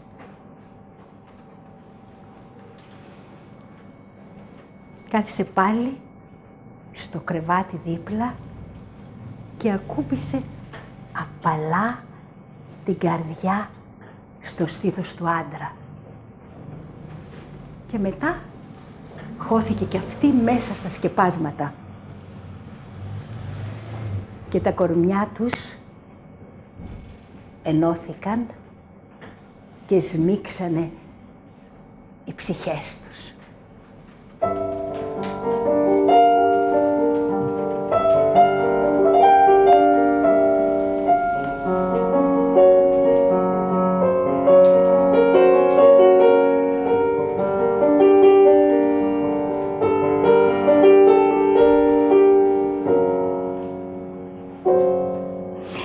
Λένε οι ιστορίες των παλιών πως εκείνη ήταν η πρώτη νύχτα, αλλά όχι στερνή. Ο ψαράς και η γυναίκα ζήσανε πολλά χρόνια μαζί.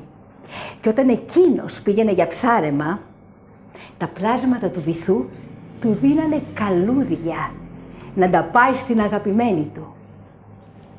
Και εκείνη τότε του τραγούδαγε σκοπούς που είχε μάθει εκεί, στην αγκαλιά της θάλασσας.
Λένε πως ήταν τα πρώτα χρόνια του κόσμου.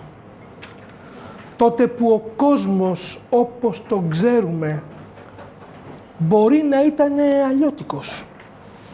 Λένε λοιπόν οι ιστορίες των παλιών των Ινδιάνων, Τσερόκι, πως ήταν τα πρώτα χρόνια του κόσμου. Ολάκερη τη γη την εσκέπαζε όπου και να ρίχνες τη ματιά σου, από τη μια άκρη μέχρι πέρα μακριά την άλλη, ένα δάσος που δεν είχε τελειωμό. Ήταν, λένε, τα πρώτα χρόνια του κόσμου. Το πρώτο μεγάλο δάσος. Κι είχε, λένε, αυτό το δάσος κάτι δέντρα με τα κλαδιά πλεγμένα αναμετάξι τους, που σαν σήκωνες, λέει, τα μάτια, το φως του ήλιου δεν το έβλεπες και οι αχτίδες του δεν ζέσταναν το χώμα. Και μέσα σε εκείνο το πρώτο μεγάλο δάσος του κόσμου ήτανε, λέει, ένα ξέφωτο. Και μέσα σε εκείνο το ξέφωτο, ξέρετε τι ήταν? Μια Ινδιάνικη σκηνή. Και μέσα σε εκείνη την Ινδιάνικη σκηνή ζούσε το πρώτο ζευγάρι ανθρώπων.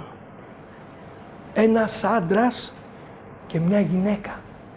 Ήτανε, λένε, το πρώτο ζευγάρι ανθρώπων στον κόσμο, στο πρώτο μεγάλο δάσος, τα πρώτα χρόνια. Και ήτανε, λένε, πολύ αγαπημένοι. Όλοι οι Ινδιάνοι που ήρθαν μετά από αυτούς μιλάνε για εκείνη την πρώτη μεγάλη αγάπη στις ιστορίες που έφτιαξαν για δάφτους. Λένε πως εκείνος έστεινε, λέει, παγίδες μέσα στο δάσος να πιάσει πότε λαγούς και πότε πουλιά. Άλλες φορές παραμόνευε του λόγου του με το τόξο του και να χτυπήσει ελάφια και ζαρκάδια. Κι άλλες φορές πάλι, λένε, τον έβλεπες πάνω, λέει, στο βράχο, στο ποτάμι που πέρναγε λίγο πιο πέρα από το δάσος, έτοιμος με το καμάκι να δει το Σολομό να σηκώνεται στον αέρα, χλακ, να του δώσει μια με το καμάκι, να τον σκοτώσει. Λένε πάλι πως κάθε φορά που γύρναγε στη σκηνή και ήταν φορτωμένος του λόγου του αυτός με ένα αγρίμι του δάσους, ήτανε, λέει, γεμάτος χαρά. Τόσο μεγάλη χαρά κουβάλαγε μέσα στην καρδιά του που απ' τη χαρά του, λένε, το γέλιο του αντιχούσε σ' ολάκερο το δάσος. Γι' αυτό εκείνη τον φώναζε το δάσος που γελά. Αυτή πάλι, λένε οι ιστορίες των παλιών των Ινδιάνων, μάζευε, λέει, βοτάνια, μάζευε, λέει, χορτάρια,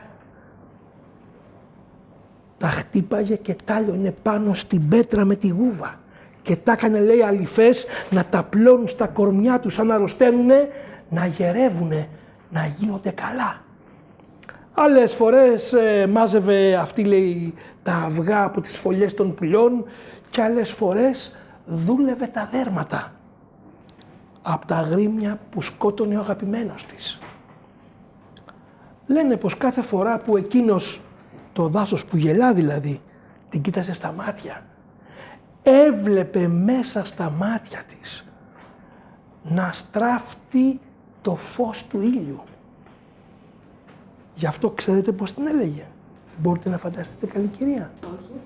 Μικρή μου λιαχτίδα.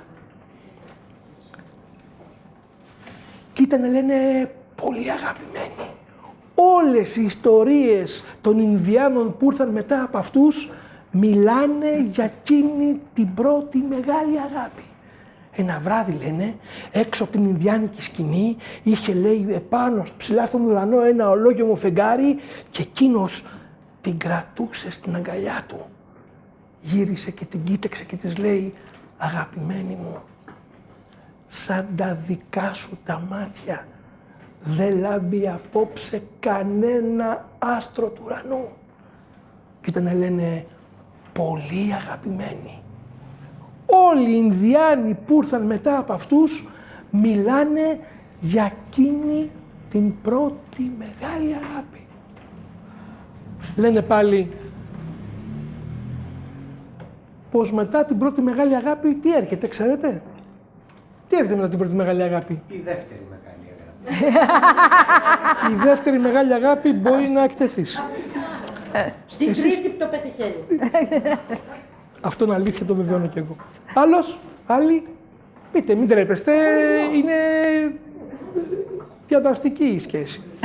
Τι έρχεται μετά την πρώτη μεγάλη αγάπη? Ένα παιδί. Άλλος, άλλη. Τίποτα. Ο χωρισμός. Ο χωρισμός. Θα το πάρει το ποτάμι. Και δίχω Σολομό. Μετά την πρώτη μεγάλη αγάπη έρχεται ο πρώτος μεγάλος καυγάς. Τώρα πώς έγινε, πώς ξεκίνησε, ποιος φταίει, όλα και όλα αυτά θα τα πούμε σε μια άλλη ιστορία, σε μια άλλη βραδιά, να ξαναβρεθούμε μεταξύ μας. Λένε όμως πως τα λόγια που ακούστηκαν μέσα σε εκείνη την Ινδιάνικη σκηνή ήταν λόγια πιο σκληρά και από τον πιο μεγάλο βράχο. Λόγια που πληγώνουν τις καρδιές. «Να φύγεις, δεν σε θέλω!» ακούστηκε, λέει, η φωνή του. «Σιγά», του λέει αυτή, «μην κάτσω να χαραμίσω εγώ τα νιάτα μου μαζί σου». Και δίνει μια έτσι, εσείς γελάτε. Αλλά μέσα στον όπως ήμουν και εγώ εκείνη τη μέρα στο δάσος, θα τα χρειαζόσασταν. Μπορεί. Γιατί λένε πως εκείνη έκανε ένα έτσι και πέταξε, λέει, εκείνο το πανί που είχαν για σκέπασμα, για άνοιγμα στη σκηνή και βρέθηκε στο πρώτο μεγάλο μονοπάτι του δάσους και πήγαινε, λέει, ταπ, ταπ, ταπ, ταπ, ταπ, ταπ, ταπ, ταπ, ταπ, ταπ, ταπ, ταπ, ταπ, ταπ, ταπ, ταπ, με το κεφάλι σκυμμένο, τις γροθιάς φυγμένες και όλο μουρμούραγε, κανείς δεν ξέρει τι μουρμούραγε. Πέρασε, λέει, κάμποση ώρα και το δάσος που γελά σαν να μαλάκωσε το θυμό του και μουρμούρισε και λέει, «Μα καλά, από το δικό μου στόμα βγήκαν τέτοιες κουβέντες. Πώς τόλμησα εγώ να μιλήσω έτσι σε αυτήν που μου ζεσταίνει τη νύχτα και μου φωτίζει τη μέρα. Όλα κι όλα, όλα κι όλα. Αυτή φταίει, αυτή φταίει. Αλλά μπορεί του λόγου μου να φταίω κι εγώ. Σε έναν καυγά δεν φταίει πάντοτε μονάχα ο ένας. Και αμέσως ξέρετε τι έκαμε. Πετάγεται, λέει, αυτός έξω από την Ινδιάνικη σκηνή και πήρε το πρώτο μεγάλο μονοπάτι και έψαξε να τη βρει. Κοίταξε, λέει, ανάμεσα στα σίδεντρα, πίσω από τα βράχια. Πήγε στον καταράχτη που είχαν ανταλλάξει τα πρώτα τους φιλιά. Μπήκε μέσα στη λίμνη και την έψαξε από εδώ και την έψαξε από εκεί και έβαλε φωνή μεγάλη. «Μικρή μου η γιαχτίδα! Μικρή μου η γιαχτίδα!»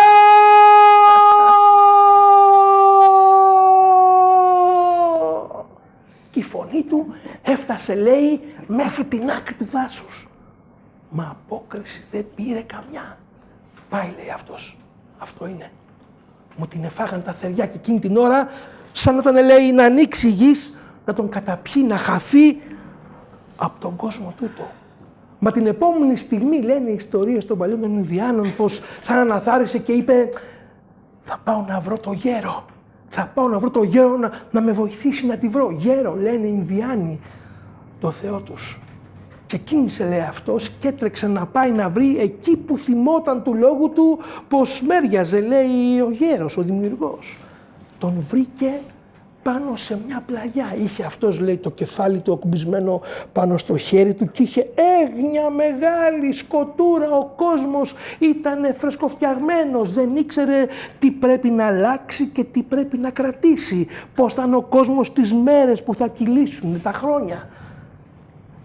Γέρο μου, σε παρακαλώ, βοήθησέ με. Σήμερα το πρωί μαλώσαμε με τη μικρή μου γιαχτίδα μέσα στη σκηνή και είπαμε λόγια που πληγώνουν τις καρδιές. Και έφυγε, πέταξε το σκέπασμα της σκηνής και έφυγε και χάθηκε μέσα στο μεγάλο δάσος. Και ψάχνω να τη βρω και τη φωνάζω και δεν δίνει απόκριση καμιά. Του λέει, σταμάτα! Σταμάτα, άνθρωπε! Τι ουρλιάζεις του λόγου σου. Μονάχα τα θεριά ουρλιάζουν. Εγώ σου δώσα λόγο ανθρωπινό, μίλα σαν άνθρωπος. Να με συμπαθάς, λέει, γέροντα.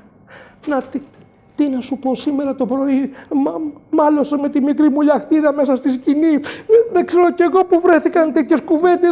Τι να σου λέω τώρα, ντρέπομαι, λόγια που πληγώνουν τις καρδιές και εγώ δεν ξέρω από πού βγήκαν, αλλά έφυγε και χάθηκε και ψάχνω μέσα στο πρώτο μονοπάτι και να τη βρω και δεν μου δίνει απόκριση καμιά και την εφάγαν τα θεριά σου, λέω, βοήθαμε. Δεν μπορώ χωρίς αυτήν.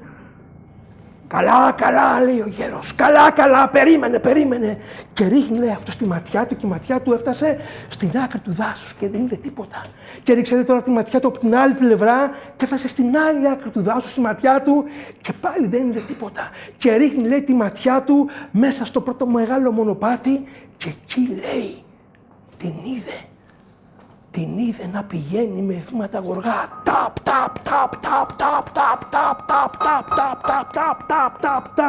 με γροθιές σφιγμένες, το κεφάλι σκυμμένο κι όλο μουρμούραγε. Κανείς δεν ξέρει τι μουρμούραγε. Να, μωρέ, είναι μέσα στο πρώτο μεγάλο μονοπάτι. Χύσου γρήγορα να την προλάβεις και εγώ θα κάνω κάτι της να την καθυστερήσω. Μονάχα τρέχα γιατί τα θεριά δεν τα ορίζω όπως θέλω. Και εκείνος, λέει, χύθηκε γρήγορα στο πρώτο μεγάλο μονοπάτι και την ώρα, λέει, που έφευγε και άρχισε να τρέχει σε εκείνο το μονοπάτι το μεγάλο που δεν είχε τελειωμό, κάνει ένα έτσι, λέει, ο γέρος και τεινάζει μια τα χέρια του και από τη μια και την άλλη άκρη του μονοπατιού γέμισε, λέει, ο τόπος με όλων των λογιών τα λουλούδια που είχαν όλων των λογιών τα χρώματα. Είχαν, λέει, όλων των λογιών τα σχήματα, μα η μικρή γιαχτίδα ήταν τόσο θυμωμένη, ήταν τόσο φουρκισμένη από τον καυγά εκείνου του πρωινού που τα μάτια της δεν μπορούσαν να αντικρίσουν κανένα χρώμα. Κάνει ένα έτσι μια δεύτερη φορά, λέει ο γέρος ο δημιουργός, και με το άλλο του χέρι τεινάζει μια και αυτή τη φορά λένε οι ιστορίες των παλιών των Ινδιάνων. Απ' τη μια και από την άλλη πλευρά του μονοπατιού γέμισε ο τόπος, λέει, με αγριοβότανα και μυρουδικά, να λέει το θυμάρι και η μέντα και ο δυόσμος και το τήλιο. Μοσχομύρισε όλο το δάσος και το μονοπάτι απ' την άκρη του μέχρι εκεί που χάνονταν ανάμεσα στα δέντρα. Μα η μικρή ηλιακτίδα ήταν τόσο θυμωμένη, ήταν τόσο φουρκισμένη από τον καυγά που είχε γίνει μέσα στην Ινδιάνικη σκηνή εκείνο το πρωί, που τα μάτια της δεν μπορούσαν να αντικρίσουν κανένα χρώμα, η μύτη της δεν μπορούσε να μυρίσει καμιά μυρουδιά, παρά μονάχα πήγαινε, λέει, αυτή ταπ, ταπ, ταπ, ταπ, ταπ, ταπ, ταπ, ταπ, ταπ, ταπ, ταπ, ταπ, ταπ, ταπ, ταπ, με βήματα γοργά, το κεφάλι σκυμμένο, τις γροθιές σφιγμένες κι όλο μουρμούραγε. Κανείς δεν ξέρει, σαν μια γυναίκα θυμώνει, τι μουρμούρα βγάζει από το στόμα της.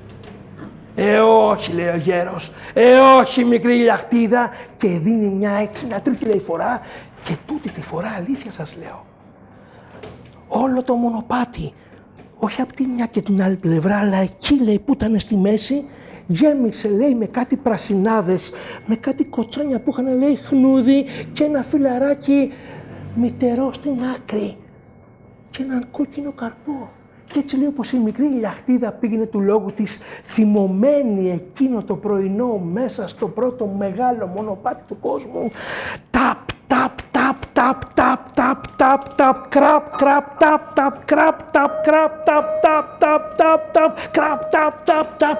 Πάτησε, λέει, πάνω σε εκείνο τον καρπό και ο καρπός, λέει, έγινε λιώμα κάτω από τα μοκασίνια τα παπούτσια της και σηκώνεται, λέει, μια μυρουδιά από το χώμα και έφτασε η μυρουδιά μέχρι τα ρουθούνια της και έφτασε.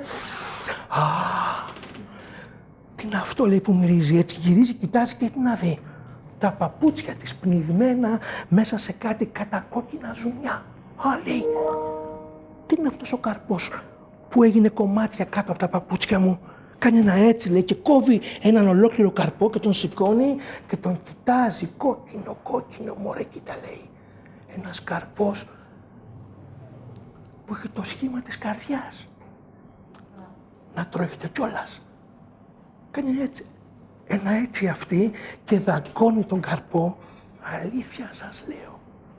Εκείνη την ώρα, λένε, πλημμύρισε το στόμα της μια γλύκα. Μα μια γλύκα, αχ, μωρέ, λέει, αυτή, θα πάρω έναν ακόμα. Και σκύβει και κόβει ακόμα έναν καρπό και το ξαναβάζει στο στόμα και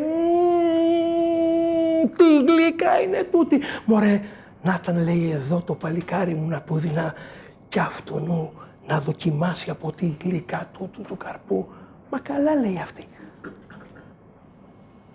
Πώς έγινε και μαλώσαμε σήμερα το πρωί μέσα στη σκηνή μας?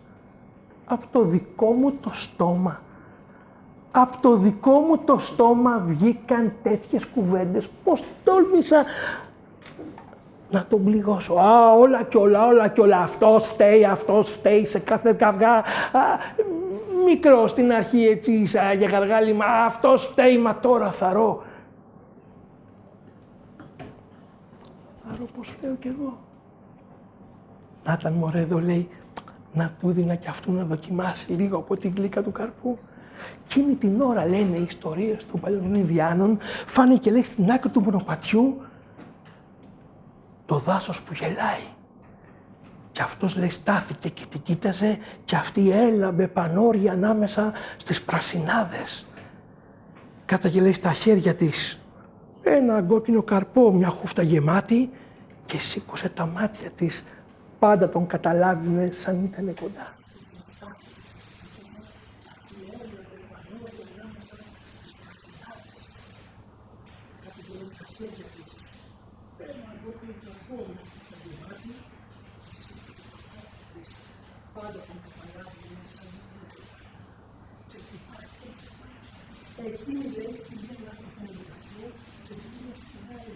Άρχισαν, λέει, να περπατάνε ο ένας από εδώ και εκείνη από την άλλη την πλευρά να ανταμωθούν. Και ύστερα λέει, αντί για περπάτημα, άκουγες τρεχαλιτό μέσα στο πρώτο μεγάλο μονοπάτι του κόσμου. Ταπ, ταπ, ταπ, ταπ, ταπ, ταπ, ταπ, ταπ, ταπ, ταπ, ταπ, από εδώ, ταπ, ταπ, ταπ, ταπ, ταπ, ταπ, ταπ, από εκεί, κραπ, κραπ, κραπ, κραπ, ταπ, ταπ, κραπ, ταπ, ταπ. Και πάταγα τον καρπό και σηκώνονταν μια μυρωδιά και ανταμώθηκαν.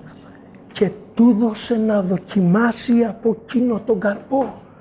Και μαλάκωσαν οι καρδιές, γλυκάθηκαν τα στόματα, ξεχάστηκαν τα λόγια τα σκληρά που είχαν ακουστεί εκείνο το πρωί μέσα στην Ινδιάνικη σκηνή. Και τα κορμιά τους ρηγήσαν και πάλι από αγάπη. Έτσι λένε οι Ινδιάνοι Τσερόκι, γεννήθηκαν οι φράουλες στον κόσμο.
Λοιπόν, θα πούμε τώρα και ένα παραμύθι που είναι από εκεί, από το νότο, σε ένα ψαροχώρι, που είναι σε θάλασσα όμως της Μεσογείου αυτή τη φορά. Ήταν λοιπόν αυτό ένα μικρό και όμορφο χωριό, πολύ ήσυχο, ώσπου ένα πρωί ταραχτήκαν τα νερά, που λέμε. Ακούστηκε από μακριά να έρχεται ο πραγματευτής. Είχε πάρα πολύ καιρό να έρθει. Ήρθε λοιπόν αυτός, καβάλα σε μούλα χρυσοκάπουλη. Και από πίσω έσερνε την καρότσα του σκεπαστή, γεμάτη κάθε λογής πραμάτια. Τι θέλει μια γυναίκα και δεν το είχε μέσα. Σταμάτησε στην πλατεία, άνοιξε την καρότσα και είχε υφάσματα με ταξωτά και βελουδένια, βραχιόλια, σκουλαρίκια, πασουμπάκια, χρυσοκέντητα. Και όπως καταλαβαίνετε, όλες οι γυναίκες του χωριού, λεύτερες, παντρεμένες, νιές, λιγότερο νιές, πήγανε στην πλατεία να αγοράσουνε και ξετρελαθήκανε από ό,τι είδανε και από ό,τι πήρανε. Αλλά πιο πολύ απ' όλα ξετρελαθήκανε με του πραγματευτή τα γλυκά και μαύρα μάτια. Και όταν γυρίσανε στο σπίτι τους, οι νιές και οι λεύτερες κρυφοκοιτάζανε από τα παραθύρια και ποθοπλαντάζανε κάθε φορά που τον βλέπανε να περνάει. Οι παντρεμένες πιο σεμνές το βράδυ ξενυχτάγανε για τα σμιχτά γραφτά του φρύδια. Έμαθε όμως ο πραγματευτής τις μέρες που ήταν εκεί ότι μία γυναίκα, η πιο όμορφη του χωριού, η όμορφη χήρα που έμενε στο τελευταίο σπίτι κάτω, ούτε είχε έρθει στην πλατεία, ούτε είχε αγοράσει τίποτα. Και έτσι ένιωσε την επιθυμία και ντρίστηκε να πάει να τη γνωρίσει. Την άλλη μέρα λοιπόν έβαλε την καλή του τη στολή και έβαλε τη ζώνη του την ολόχρυση, τη χρυσοκέντητη που ήταν και τρίζωστη. Έβαλε στη μούλα τις καλύτερες από τις πραμάτιες που είχε και ξεκίνησε. Έφτασε λοιπόν στο τελευταίο σπίτι. Εκεί τον περίμενε η χήρα στο λιακωτό. Λες και ήξερε ότι θα έρθει. «Καλημέρα, όμορφη κιλά», της λέει. «Καλημέρα και σε σένα. Σου φέρα ό,τι επιθυμεί η ψυχή σου, το έχω εδώ». Και άρχισε να βάζει τα διάφορα, εκεί τις πραγμάτιες, τα υφάσματα. Αυτή τίποτα δεν την εντυπωσίασε. Τα είδα διάφορα και λέει όμως, έπεσε η ματιά της στη ζώνη του. «Πραγματευτή», του λέει, «από όσα έχεις, ένα πράγμα μόνο μου άρεσε. Και όσο το πουλάς, εγώ θα σου δώσω κι άλλα τόσα». «Τι λαχτάρισες, κυρά», είπε αυτός που μόλις την είδε όταν πήγε, λιγώθηκε από την ομορφιά της. «Θέλω τη ζώνη που φοράς», του λέει. «Α, έβαλε αυτό στα γέλια. Αυτή η ζώνη δεν πουλιέται ούτε με φλουριά, ούτε με γρόσα. Σκυθρόπιας αυτή». «Άκου να σου πω», της λέει. «Μου στοίχησε ένα φιλί. Με 2 φιλιά τη δίνω».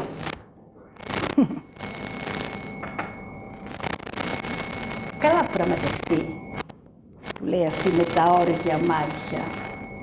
«Θα σου πω τι θα κάνεις. Στην τάλα του μεσημεριού, όλο το χωριό κλείνεται στα σπίτια του γιατί έχει ζέστη και κλείνουν και τα παραθυρόφυλλα. Τότε εσύ θα ξεκινήσεις και θα πας από τον απάνω δρόμο πέρα μακριά. Στα ριζά του βουνού είναι μια πηγή και πίσω η όργια, η σπηλιά. Θα μπεις εκεί και θα με περιμένεις. Πριν το σούρουπο θα έρθω. Θα σου φέρω την τιμή και θα πάρω την πραμάτια».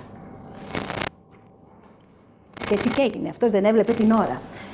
Καβάλεσε τη μούλα του, στην τάλα του μεσημεριού ξεκίνησε. Τον χτύπαγε ο ήλιος στο κεφάλι, έβαζε το χέρι αντίλιο, αλλά δεν σταμάτησε. Και πήγαινε, ήταν μακριά. Δεν φαινόταν από το χωριό, ούτε γρικιότανε πια. Και όταν έφτασε στην πηγή, διψασμένος όπως ήταν, έσκυψε εκεί, ήπιε νερό, γιατί κανείς δεν του είχε πει ότι αυτή η πηγή ήταν μαγεμένη. Αυτή την πηγή την είχαν οι νύμφες και οι νεράιδες του βουνού. Και παραφυλάγανε εκεί κι όποιος άντρας περνούσε, παντρεμένος, αραβωνιασμένος ή λογοδοσμένος, θέλανε να τον πάρουνε από την καλή του και να του ξεριζώσουνε την καρδιά. Αυτός δεν το ήξερε αυτό.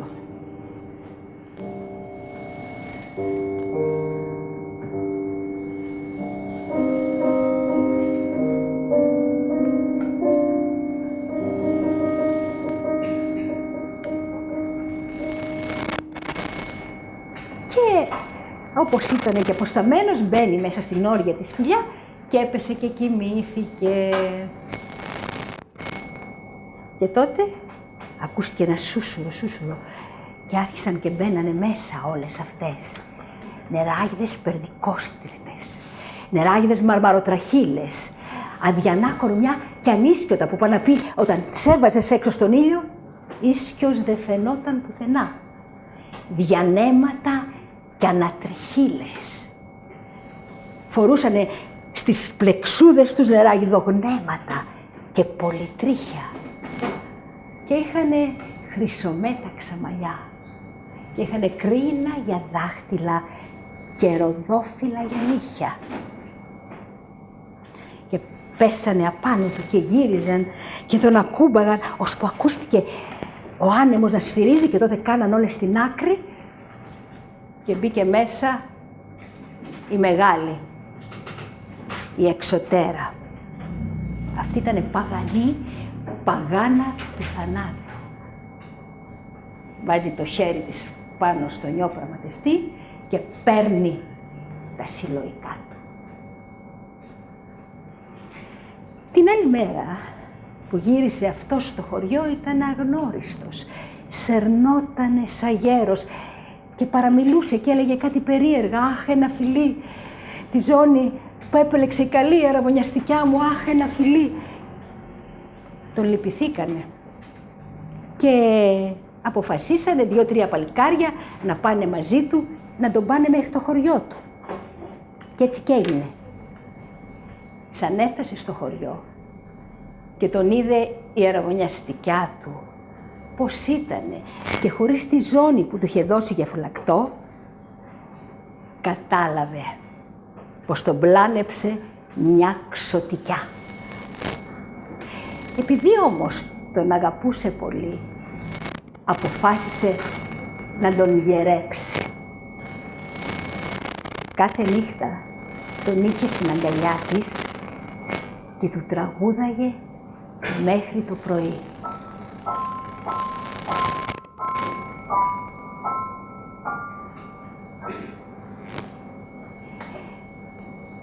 Κι έτσι αυτός με τον καιρό έγιανε. Και από τότε δεν ξανάφυγε ποτέ από κοντά της.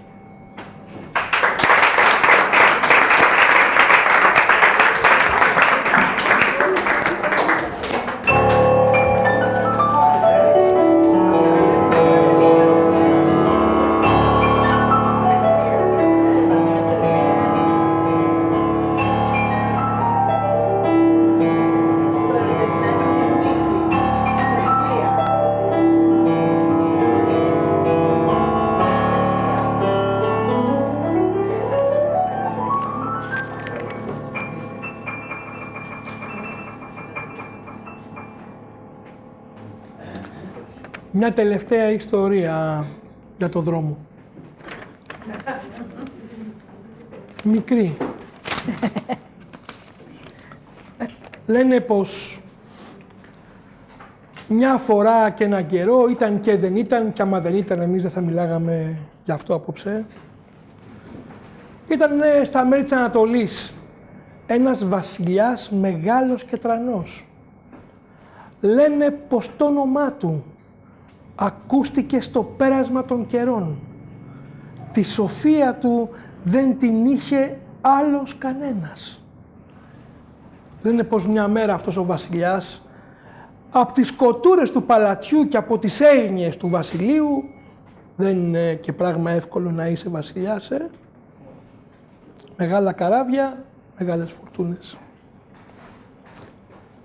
Πήρε την απόφαση, λέει, να πάρει τη συνοδεία του και να κάνει μια βόλτα, να περπατήσει μακριά από τη μεγάλη πολιτεία, να διάσει το μυαλό του από τις έγνοιες και τα βάσανα που είχε μέσα σε εκείνο το παλάτι. Πήρε, λέει, αυτός το χρυσό του το κλινάρι, το σήκωσαν στους ώμους τους υπηρέτες με τους ώμους σαν τα βράχια δυνατούς.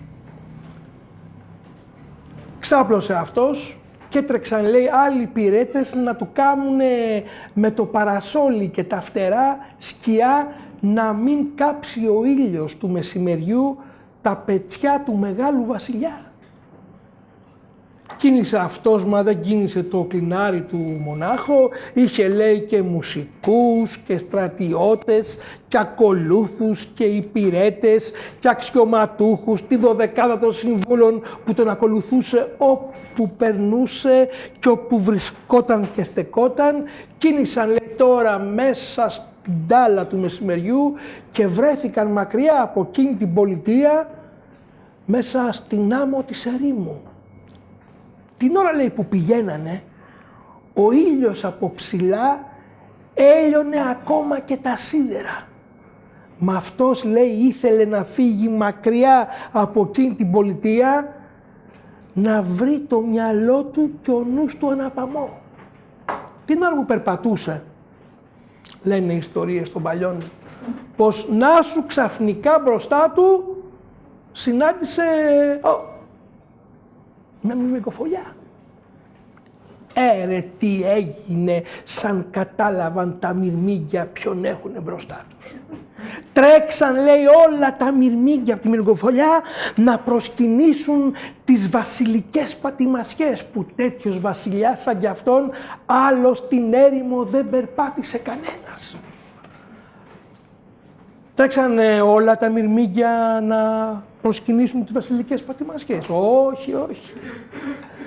Λένε πως ένα από δάφτα απόμεινε, λέει, σαν από πείσμα θαρής μπροστά στην τρύπα της μυρμικοφολιάς και όλο πήγαινε και ερχότανε και μετά πήγαινε και μετά ερχότανε και μετά πήγαινε και μετά ερχότανε και πήγαινε και ερχότανε και μιας από εδώ, μιας από εκεί, μιας από εδώ, μιας από εκεί και πήγαινε και ερχότανε και μετά πήγαινε και μετά ερχότανε και είχε, λέει, αυτό έγνοια και σκοτούρα μεγάλη στο κεφάλι του και βιάσει ακόμα περισσότερη. Το είδε αυτό ο μεγάλος βασιλιάς από την άκρη της ερήμου, εκεί που είχε σταματήσει, και αφήνει, λέει, το κλινάρι, κατεβαίνει, άφησε παράμερα την συνοδεία που τον ακολουθούσε και με έναν υπηρέτη με το παρασόλι, λέει, να του κάνει αυτό σκιά, να μην κάψει ο ήλιος του μεσημεριού τα πετσιά του μεγάλου βασιλιά, να σου και βρέθηκε του λόγου του να στέκεται μπροστά στην τρύπα της μυρμικοφολιάς. Κάνει ένα έτσι, απλώνει το δάχτυλο και παίρνει, λέει, πάνω στο δάχτυλό του εκείνο το μυρμήγκι. Το κοιτάζει καλά και του λέει, ρε εσύ μυρμήγκι, ρε εσύ, τι κάνεις, του λόγου σου εδώ πέρα μονάχος σου? Κι όλο πας και έρχεσαι και πας και έρχεσαι και πας και έρχεσαι και πας και έρχεσαι χωρίς σταματημό. Λένε πως το μυρμήγκι σήκωσε το κεφάλι του με μεγάλη έγνοια και στεναχώρια ακόμη μεγαλύτερη που του κόψε τη δουλειά, εκείνος ο μεγάλος βασιλιάς. Τον κοιτάζει και του λέει, βασιλιά μου, δεν βλέπεις εγώ εδώ του λόγου μου τι κάνω? Προσπαθώ να ανοίξω δρόμο μέσα στην έρημο και τον κόκο κουβαλάω αυτήν την άμμο. Τα ακούει αυτό ο μεγάλος βασιλιάς και λέει, ρε εσύ μυρμήγκι, τρελάθηκες? Σαν σηκώσεις το κεφάλι σου, είσαι του λόγου σου τόσο δα μικρό που την άκρη από την άμμο δεν θα μπορέσεις να τη δεις, γιατί αυτή κατά πολύ σε ξεπερνά. Κι άμα ακόμα είχες του λόγου σου 1000 ανθρώπινες ζωές να ζήσεις, στο λέω εγώ που είμαι βασιλιάς, άμμο μέσα στην έρημο δεν θα μπορούσες, δρόμο μέσα στην άμμο της ερήμου, με ζάλισε κι ο ήλιος, τι λέω, δεν θα μπορούσες να ανοίξεις. Τι ήταν να τα ακούσει αυτό το μυρμήγκι. Τι ήταν να τα ακούσει αυτό το μυρμήγκι. Αλήθεια σας λέω, ήμουν ο υπηρέτης του που κράταγε το παρασόλι και τα είδα όλα με τα ίδια μου τα μάτια. Γυρίζει εκείνο το μυρμήγκι, τον κοιτάζει ολόισα στα μάτια και του λέει, άκου να σου πω, βασιλιά μου, αυτή εδώ η έρημος που βλέπεις στέκει εμπόδιο ανάμεσα σε μένα και στην αγάπη μου που είναι από την άλλη πλευρά της ερήμου. Και εγώ προσπαθώ να ανοίξω δρόμο να πάω να τη συναντήσω, το κατάλαβες? Και όσο κι αν επιμείνεις εσύ και η δική μου ότι δεν θα μπορέσω να κάνω τίποτα, μήτε να τα καταφέρω, εγώ στο λέω, βασιλιά μου, θα δώσω όλες μου τις δυνάμεις και στο τέλος θα το δεις. Κι αν πάνω στην προσπάθεια δεν τα καταφέρω και χαθώ, θα το έχω κάνει μέσα σε αυτή την τρέλα της ελπίδας ότι μπορεί και να τα καταφέρω. Μα εγώ στο λέω, βασιλιά μου, στο τέλος θα ανοίξω δρόμο που πάει στην αγάπη μου και τώρα άσαμε γιατί έχω πολλή δουλειά μπροστά μου και τα να σε προσκυνώ. Τ' άκουσε, λέει, αυτό ο βασιλιάς και απόμεινε με το στόμα ανοιχτό. Πω, λέει, τι κουβέντες ήταν αυτές, μεγάλες και βαριές που ξεστώνουν σε ένα τόσο οδά πλάσμα του κόσμου. Και αμέσως, λέει, κάτσε γρήγορα κάτω να συνεχίσει τη δουλειά του και εκείνο αλήθεια είναι πως κίνησε πάλι να σηκώνει, λέει, κόκο από εκείνη την άμμο, να τη μεριάζει μια από εδώ και μια από εκεί και μια από εδώ και μια από εκεί και μια από εδώ και μια από εκεί, να ανοίξει δρόμο. Και ύστερα λένε ο μεγάλος βασιλιάς πήρε ξανά το δρόμο με τον υπηρέτη του, με μένα, και πήγε να βρει τη συνοδεία δίπλα στο κλινάρι Κοίταξε, λέει, τη δωδεκάδα των συμβούλων και τους λέει, ακούστε να σας πω. Σεις νομίζετε ότι η σοφία και η αλήθεια όλου του κόσμου είναι κρυμμένη μέσα στα βιβλία που κρατάτε σφαλιστά κάτω από τις μασκάλες σας. Μα εγώ σήμερα σας λέω έμαθα πως η σοφία και η αλήθεια όλου του κόσμου είναι κρυμμένη μέσα στα φύλλα της καρδιάς. Εκείνη τη μέρα λένε, ο βασιλιάς των βασιλιάδων περπάτησε τους δρόμους της ερήμου. Εκείνη τη μέρα λένε οι ιστορίες των παλιών, ο άρχοντας των αρχόντων έγινε σοφότερος. Εκείνη τη μέρα λένε, ο βασιλιάς των βασιλιάδων και άρχοντας των αρχόντων γνώρισε τη φλόγα της αγάπης. Κι ήμουνα κι εγώ δίπλα του, υπηρέτης πιστός, να του κρατώ το παρασόλι. Και τ' άκουσα με τα ίδια μου τα αυτιά και τ' είδα με τα ίδια μου τα μάτια. Κι άφησα εκείνους τους τόπους και πέρασα θάλασσες και βουνά και ήρθα εδώ απόψε να σας βρω. Το βλέπω στα μάτια σας. Δεν με πιστεύετε? Θα μου το πείτε. Ρε εσύ παραμυθά, άμα δεν με πιστεύετε να μου το πείτε. Ρε εσύ παραμυθά, δεν λες αλήθεια, λες μεγάλα παραμύθια. Ευχαριστούμε πολύ.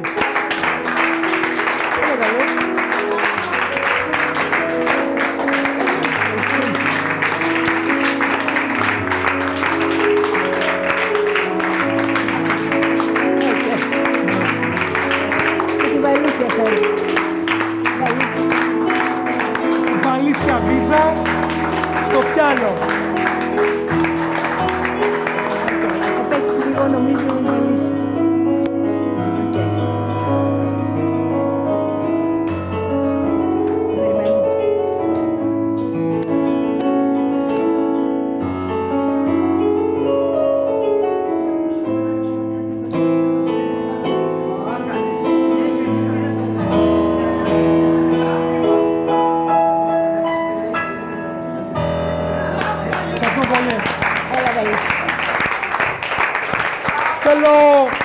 Θέλω να πω από καρδιά σε ένα μεγάλο ευχαριστώ στη Μέρη τη Σιδέρη, γιατί ουσιαστικά ήταν αυτή που προκάλεσε αυτή τη βραδιά.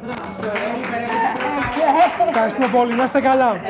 Και άμα σας αρέσουν οι ιστορίες, άμα σας άρεσαν οι ιστορίες που μοιραστήκαμε εδώ απόψε μαζί σας, και αν τις θυμάστε όπως τις θυμάστε, να πάτε να τις πείτε και στους φίλους και τις φίλες σας, σε αυτούς που κουβαλάτε στην καρδιά σας και έχετε την έγνοια τους. Μπορεί να πιάσουν τόπο, κανείς δεν ξέρει. Ιστορίες είναι αυτές. Ευχαριστούμε πολύ και το μακάρι. Ευχαριστούμε. Να είστε καλά.